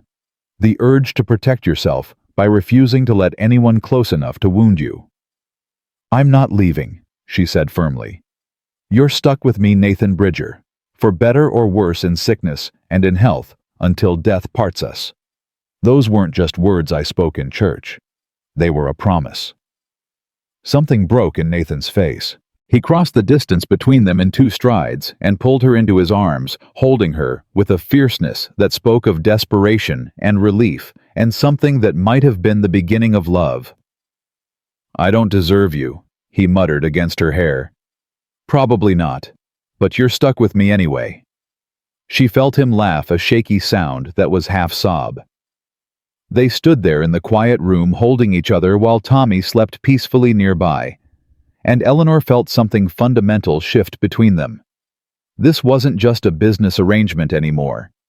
It was becoming something real, something worth fighting for. A knock on the doorframe made them pull apart. Bill Crawford stood there, hat in hand, his weathered face troubled. "Sorry to interrupt, boss, but we've got a problem." Nathan's arms dropped from Eleanor's waist, his expression shifting back to careful control. "What kind of problem?" "3 of our mares are missing from the north pasture. Gate was left open, tracks in the snow lead toward Thornton's land. Could they have wandered?" "Not with the gate closed proper last night and open this morning. Someone wanted those horses gone." Eleanor saw Nathan's jaw tighten. "Theft or sabotage?" "Either way, it's Thornton sending a message." Bill's voice was grim. "Probably because you didn't take his offer. He's showing you what happens to men who say no." Nathan was quiet for a moment, thinking. "Round up the hands. We're going after those horses." "Nathan, it could be a trap," Eleanor said quietly. "Could be. But those are valuable breeding stock, and I can't afford to lose them. Besides, if I don't respond, Thornton will see it as weakness and escalate." He turned to Eleanor. "Stay here with Tommy and Ruth. Keep the rifle loaded and the doors locked. If anyone comes around who isn't Bill or one of our hands, you don't open the door." "I'm coming with you." "Absolutely not. You just promised to treat me as a partner. That means I get a say in decisions, and I say you need all the help you can get." Eleanor crossed her arms. "I can ride and I can shoot. Ruth taught me yesterday while you were checking the fences." Nathan looked to Bill for support, but the foreman just shrugged. "Woman's got a point, and we are short-handed with half the crew in town for supplies. It's too dangerous." "Then we'll be dangerous together." Eleanor's voice was firm. "I didn't marry you to sit home and worry while you ride into trouble alone. Either we're partners or we're not, Nathan. You decide." He studied her face, clearly torn between protectiveness and pragmatism. Finally, he nodded. "All right, but you stay close to me. You follow orders without question, and if I tell you to run, you run. Agreed?" "Agreed." Ruth appeared with riding clothes, pants, and a heavy coat that had belonged to Lily. "If you're going, wear these. Skirts will get you killed on horseback in snow." Eleanor changed quickly while Nathan and Bill gathered the hands. When she emerged, Ruth pressed a rifle into her hands. "It's loaded. 6 shots, and I expect you to use every one if you have to." The older woman's face was fierce. "You bring my boys back safe, you hear me?" "I'll do my best." They rode out into a world of white and silence, 6 riders moving through snow that came up to the horses' knees. Nathan led, following the tracks that were already starting to fill with fresh snowfall. Eleanor rode beside him, her hands steady on the reins despite the fear curling in her stomach. "You all right?" Nathan asked quietly. "Ask me when we get back." He almost smiled. "Fair enough." The tracks led north and west, crossing onto land that officially belonged to no one, but was understood to be part of Thornton's claimed territory. The further they rode, the more exposed Eleanor felt like they were walking into the mouth of a trap that hadn't sprung yet. There. Bill pointed ahead to where 3 horses stood in a makeshift corral, their breath steaming in the cold air. But it was what surrounded the corral that made Eleanor's blood run cold. A dozen men on horseback, all armed, all wearing the hard faces of men paid to cause trouble. And in the center, sitting his horse like he owned the world, was Colonel Beauregard Thornton. "Bridger," Thornton called out pleasantly. "I was hoping you'd come. Saves me the trouble of riding to your place again." Nathan reined in his horse 20 feet from the corral. "Those are my horses, Thornton. I'm taking them home. Are they funny I found them wandering on my land? Finders keepers, as they say. Your land. Last I checked, this section was open range. Last you checked was before I filed claim with the territorial office. As of yesterday, this is officially Thornton land." The colonel's smile was sharp. "Which means anything on it belongs to me, including these fine mares." Eleanor could feel the tension radiating from Nathan. She glanced at their small group 6 against 12, and Thornton's men looked like they knew how to use the rifles they carried. "You filed a false claim," Nathan said quietly. "My father's homestead extends to Clearwater Creek. Always has. Your father's claim is being contested. Questions about proper filing, questions about continuous residence during the proving period. Until those questions are resolved, I'm within my rights to claim disputed land. This is theft, plain and simple. This is business. I made you a fair offer for your ranch. You refused. So now we do this the hard way." Thornton's eyes found Eleanor, and his smile widened. "How's married life treating you, Mrs. Bridger? I hope you're not regretting your hasty decision." "The only thing I regret is wasting time on this conversation," Eleanor said coolly. "Return the horses or face charges with the territorial marshal. The marshal is a reasonable man who understands how these things work. I've already spoken to him about the land dispute. He's very sympathetic to my position." Thornton leaned forward in his saddle. "Here's what's going to happen, Bridger. You're going to ride home empty-handed. You're going to think very carefully about my offer, and in 3 days you're going to accept it. Because if you don't, these horses will be the least of what you lose." Nathan's hand moved toward his gun. Immediately, Thornton's men raised their rifles, the clicks of hammers being cocked echoing across the snow. "I wouldn't," Thornton said mildly. "You're outnumbered and outgunned. Be smart, Bridger. Live to fight another day." Eleanor saw Nathan calculating odds, saw him realize they couldn't win this fight with bullets. She reached out and touched his arm, gentle but firm. "He's right," she said quietly. "This isn't the time." Nathan's jaw worked, but he nodded. "This isn't over, Thornton." "Of course it isn't. It's not over until you sign those papers or lose everything trying to hold on." Thornton's expression hardened. 3 days, Bridger. After that, I stopped being polite." They rode back to the ranch in grim silence, the loss of the mares burning like a wound. But Eleanor's mind was already working through possibilities, through legal precedents, and territorial law, through every tool they might use to fight back. That evening, after Tommy was settled and the ranch secured for the night, Eleanor sat at the kitchen table with Nathan and Ruth papers spread between them. "Tell me about your father's original filing," she said. "Every detail you remember." Nathan pulled out a worn leather folder containing his father's homestead documents. Together they went through each page, each notation, looking for weaknesses in their claim and strengths in their defense. "The continuous residence requirement," Eleanor said thoughtfully. "That's where Thornton will attack. He'll claim your father abandoned the land during some period, probably when he was sick. But he didn't. Pa lived here from 1847 until he died in 79. Never left for more than a few days at a time. Can you prove it? Do you have witnesses, records, anything that shows continuous occupation?" Nathan was quiet, thinking. Then his face cleared. "The ledgers. Pa kept ledgers of every transaction, every sale, every purchase, dated and signed by witnesses. If we can show continuous business activity that proves someone was living here managing operations." "Where are these ledgers?" "In the study. 30 years worth. They spent the next 3 hours going through records, building a timeline of continuous occupation and improvement. With each entry, Eleanor's confidence grew. Nathan's father had been meticulous, documenting everything from cattle sales to fence repairs to seed purchases. It was a clear record of a working ranch, actively managed and continuously occupied. "This is good," she said finally. "This is really good. If we can get this in front of an honest judge, Thornton's claim falls apart." That's a big if. Thornton's got judges in his pocket throughout the territory. Then we find one he doesn't own. Eleanor looked up at Nathan, seeing hope kindle in his eyes. "We fight this legally, properly, with documentation that can't be disputed. And we do it together." Nathan reached across the table and took her hand. "I meant what I said earlier. I don't deserve you. Then I suppose you'll just have to spend the rest of your life trying to earn me." He smiled, real and warm, and Eleanor felt her heart skip.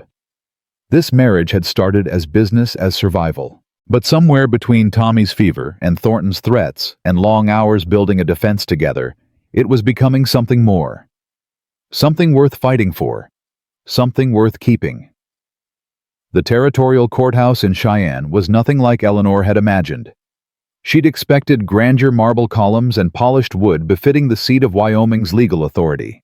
Instead, she found a drafty building that smelled of tobacco and wet wool, packed with ranchers and lawyers and speculators, all jockeying for position in front of Judge Harrison Whitfield.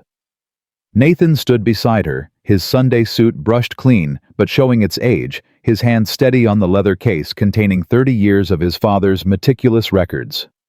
Behind them sat Ruth and Tommy, the boy pale but recovering, insisting he was well enough to travel, despite Eleanor's medical objections.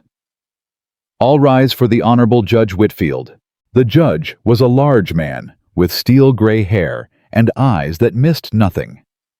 He settled behind the bench with the air of someone who'd heard every lie and seen every trick the law allowed. Case number 47. Thornton versus Bridger regarding contested land claim in Silver Ridge Territory. Whitfield's voice carried across the crowded room.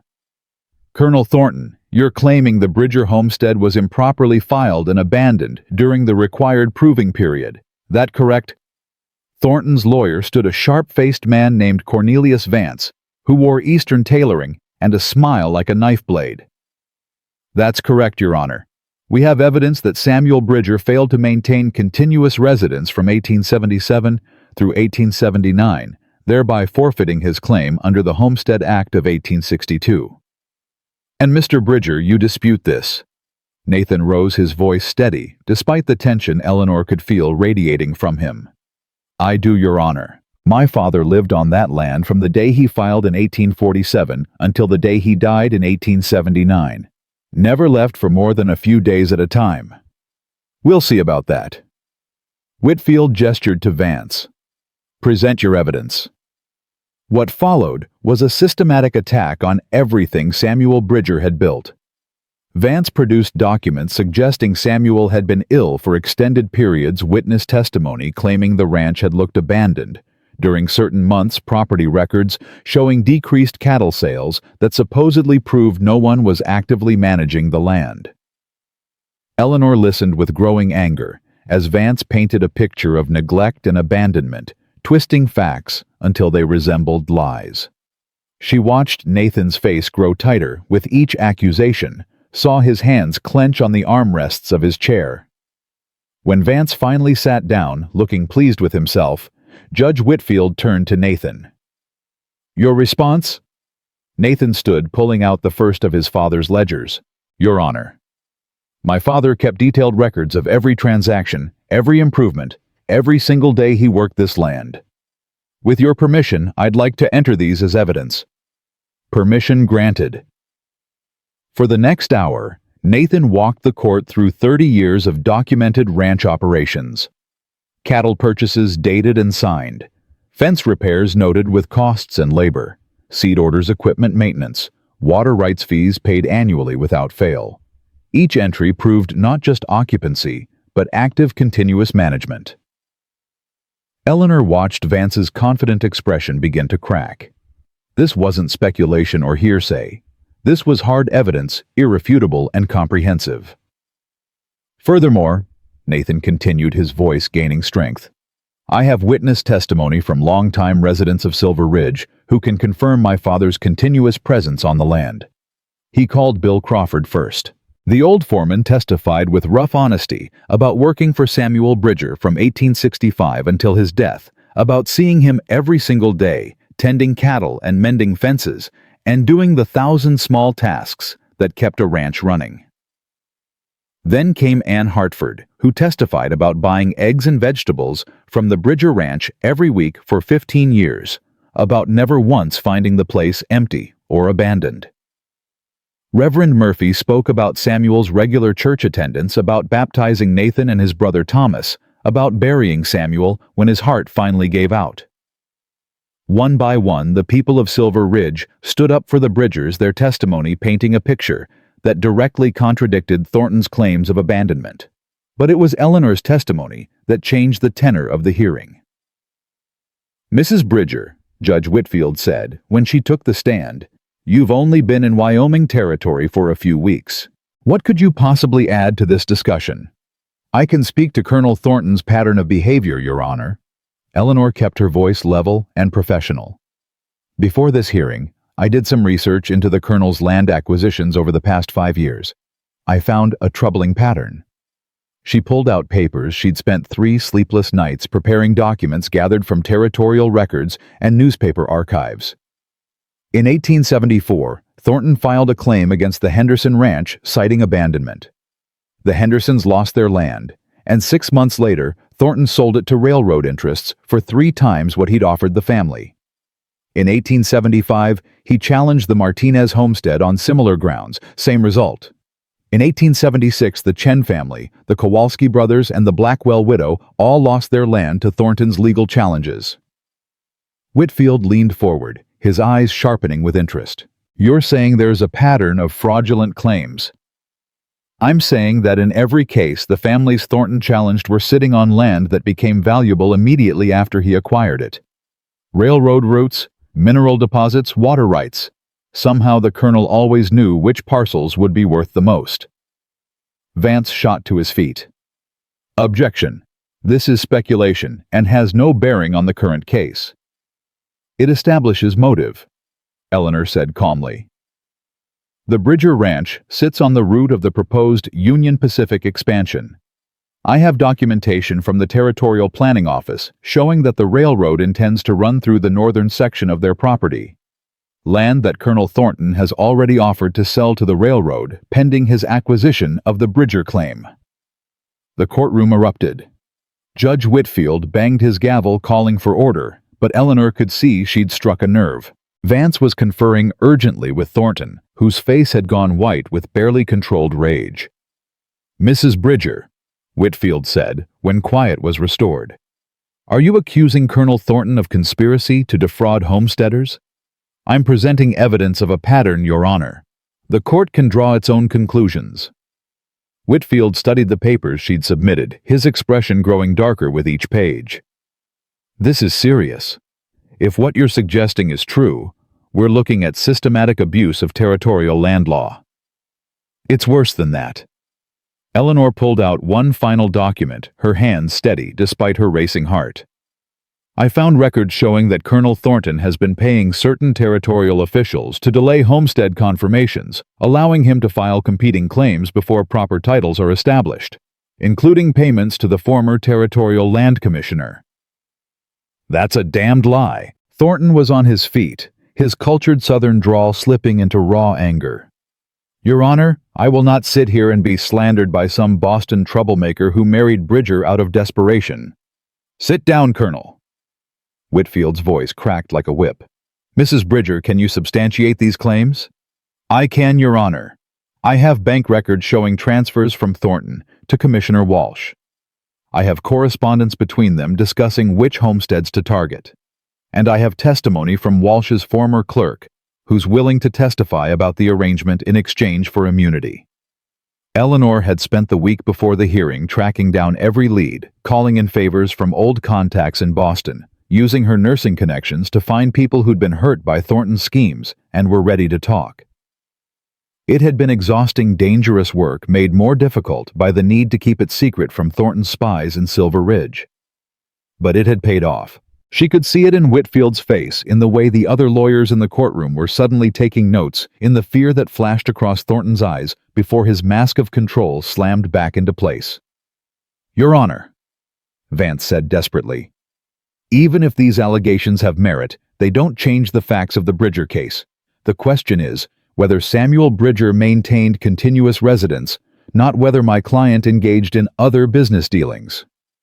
"The question," Whitfield said coldly, "is whether this court is being used as a tool for land theft.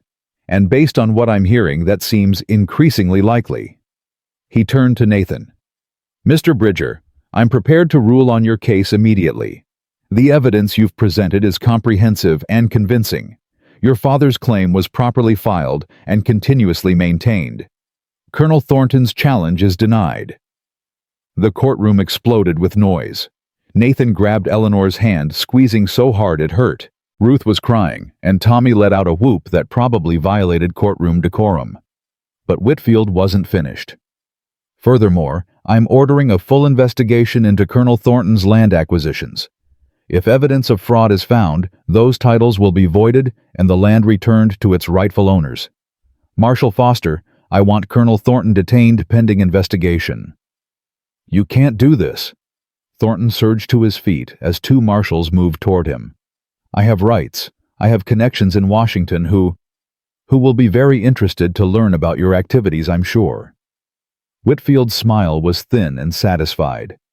"You've been stealing from honest homesteaders, Colonel. That ends today."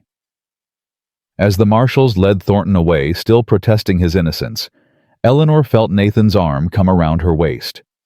She leaned into him, suddenly exhausted, feeling the weight of the past weeks crash down on her all at once. "You did it," Nathan said quietly, wonder in his voice. "You actually did it. We did it, together." Eleanor looked up at him, seeing joy and relief and something deeper in his gray eyes. "Partners, remember." "Partners," he agreed. Then right there in the crowded courtroom with half of Wyoming territory watching, he kissed her. Not a chaste peck or a business arrangement acknowledgement, but a real kiss full of gratitude and respect, and the beginning of something neither of them had expected to find. When they broke apart, Tommy was grinning. Ruth was dabbing her eyes with a handkerchief, and Bill Crawford was slapping Nathan on the back, hard enough to leave bruises. "Drinks are on me!" Someone shouted from the back of the courtroom, and suddenly they were surrounded by well-wishers and ranchers who'd been waiting for someone to finally stand up to Thornton's schemes. Anne Hartford pushed through the crowd and pulled Eleanor into a fierce hug. "You just saved half the homesteads in this territory. How does it feel?" "Terrifying," Eleanor admitted. "And wonderful. And like I might throw up from the adrenaline." Anne laughed. "That sounds about right. Come on, Sam's holding a table at the restaurant. You need to eat something before you collapse." The celebration that followed was loud and chaotic, and exactly what they all needed after weeks of tension and fear. Eleanor found herself telling the story of her research over and over each time, emphasizing how Nathan's father's meticulous records had made the case possible, how the community's willingness to testify had made the difference. But as the afternoon wore into evening, and they finally headed back to their hotel, Eleanor felt the exhaustion truly hit. Nathan seemed to sense it, sending Tommy and Ruth ahead, while he and Eleanor walked slowly through Cheyenne's quiet streets.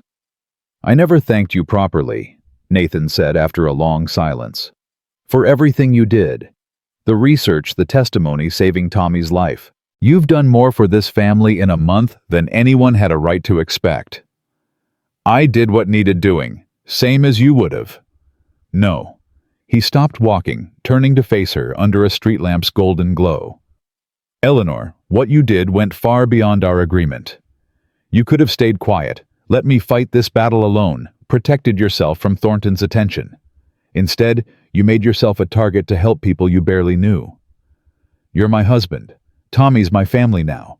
Of course I fought for you. Is that all we are? An agreement? A convenient arrangement? His hands found her face gentle and warm. Because somewhere between the depot and here, you became something more to me than a business partner. Eleanor's heart was pounding. What did I become? Someone I can't imagine my life without. Someone I want to build a real future with, not just a legal partnership. He paused, searching her eyes. I know we started this wrong. Rushed and practical, and based on necessity more than choice. But Eleanor, if I could go back to that Christmas Eve and do it all again, I'd still stop at that depot. I'd still offer you shelter. I'd still marry you. Because you're the best thing that's happened to me in 5 years, and I was a fool not to see it sooner. Tears were streaming down Eleanor's face before she realized she was crying. I was so angry when Robert's telegram came. So hurt and humiliated and certain my life was over. But Nathan, if he hadn't ended that engagement, I never would have found this. Found you. Found a place where I actually matter, where my skills are valued, where I can make a real difference. So you don't regret it. The hasty marriage, the danger, the complete upending of everything you planned. I regret nothing. She stood on her toes and kissed him, pouring everything she felt into it, gratitude and affection, and the beginning of love. Nothing, except that we wasted so much time being practical when we could have been happy. They made their way back to the hotel in a daze of new understanding. Their hands linked their future suddenly full of possibilities that had nothing to do with business arrangements and everything to do with choice. The ride back to Silver Ridge took 2 days through snow that was finally beginning to melt, revealing the first hints of spring underneath. Tommy chattered endlessly about the trial, about how Aunt Eleanor had stood up to Colonel Thornton, about how Uncle Nate had looked when the judge ruled in their favor. Ruth rode beside Eleanor, her expression thoughtful. You know, when Nathan first brought you home, I thought you'd run. First sign of real trouble, I figured you'd be gone. I thought I might too, Eleanor admitted. What changed? Eleanor thought about it, watching Nathan ride ahead with Tommy, the two of them easy together in a way that spoke of deep love. I realized that running from problems doesn't solve them. It just moves them somewhere else. Better to stand and fight for something worth keeping. And Nathan's worth keeping. He is. This whole crazy family is. Eleanor smiled. Even you, Ruth Carson, with your sharp tongue and sharper judgment. Ruth laughed, the sound bright and free. Well, I suppose you're not so bad yourself, for a Boston nurse with questionable character. When they finally crested the hill that looked down on Bridger Ranch, Eleanor felt something settle in her chest. The buildings spread across the valley, smoke rising from the chimney horses grazing in the pasture that Thornton would never steal. This was home. Not just shelter or convenience, but actual home. That night, after Tommy was in bed and Ruth had retired to her room, Nathan and Eleanor sat by the fire in the room that was now truly theirs, not his or hers, but theirs together. I've been thinking, Nathan said quietly, about the ranch, about the future. We've got more land than we need for horses and cattle. What if we used some of it for something else? Like what? Like a school, a real school. Not just whatever traveling teacher passes through once a year. Somewhere children like Tommy could learn properly, where they wouldn't have to choose between education and helping their families work the land. Eleanor's heart skipped. A school? You're trained as a nurse, but you could teach too. And there are dozens of families in this territory who'd pay for proper education if it was available. We could build something that lasts, something that helps people the way you helped me.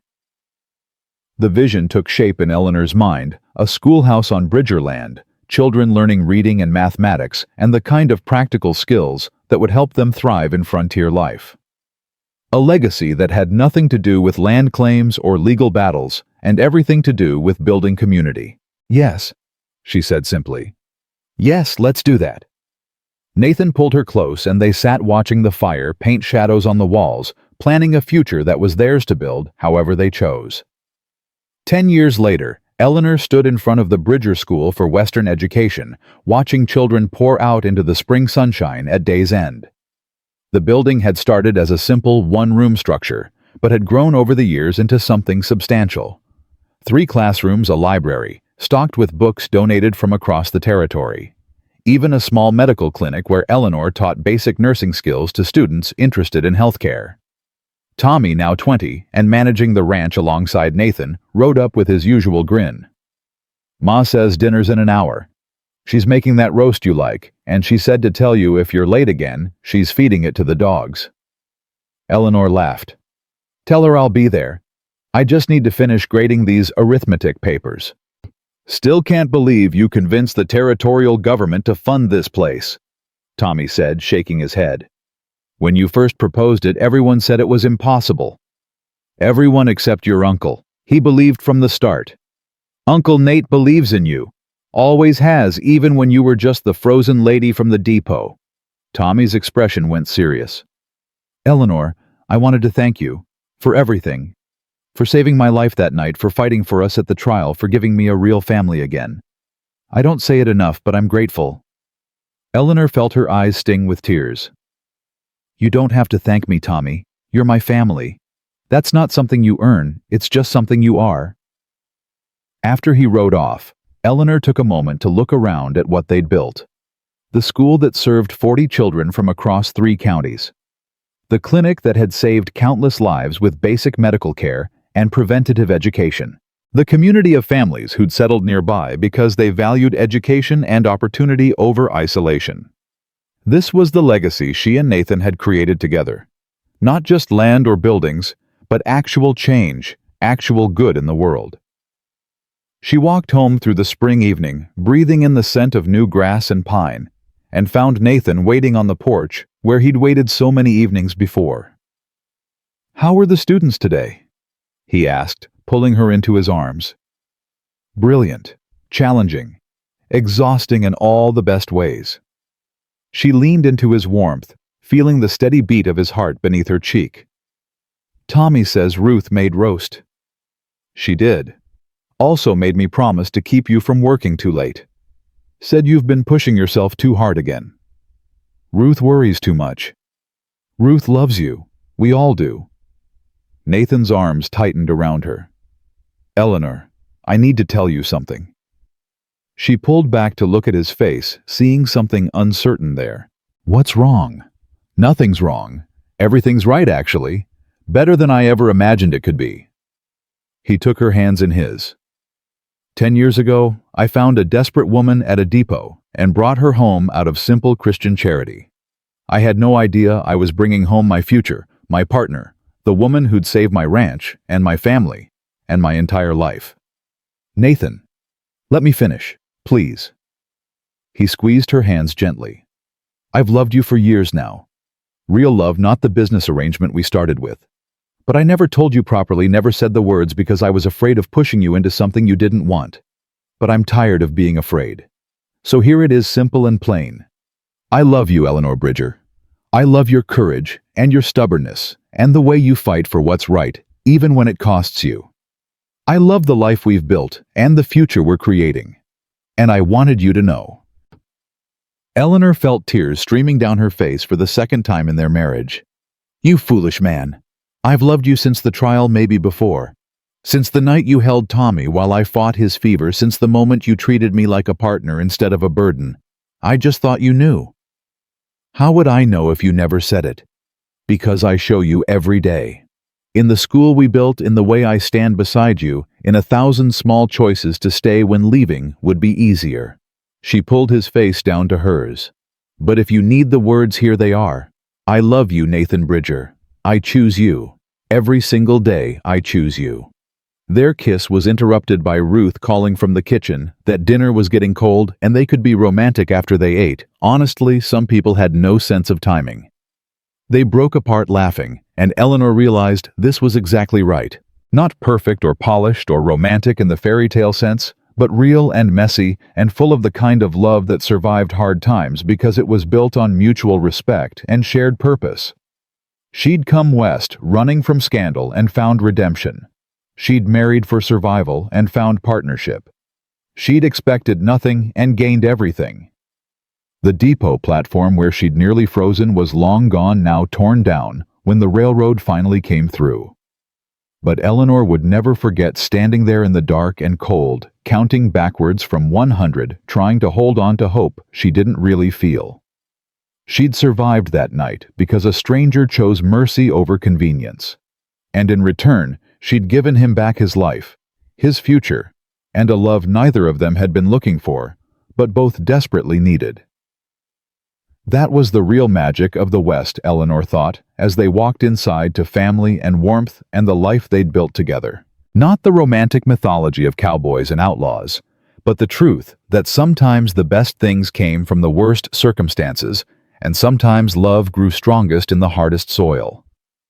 She'd been abandoned at a depot on Christmas Eve with nothing but $3 and a broken heart. But she'd been found by a man who saw worth where others saw scandal, who offered partnership where others offered judgment, who chose to build something beautiful from the ruins of what they'd both lost. And that, more than any land claim or legal victory or school full of eager students, was the legacy that mattered most. They'd taken broken pieces and made something whole. They'd turned mercy into love and survival into joy. They'd chosen each other when they could have chosen safety, and in doing so had created something that would last long after they were gone. Eleanor Bridger had found her home, not in a place or a building, but in the steady strength of a man who kept his promises, in the laughter of a boy who called her family, in the daily work of building something that mattered. She'd come west, seeking escape, and found purpose instead. And she would spend the rest of her life grateful for the blizzard that stranded her, the telegram that shattered her plans, and the cowboy who refused to look away from a woman in need. Some stories began with "Once upon a time." Theirs began with "Are you waiting on someone?" spoken through a snowstorm by a stranger who became everything, and that was more than enough.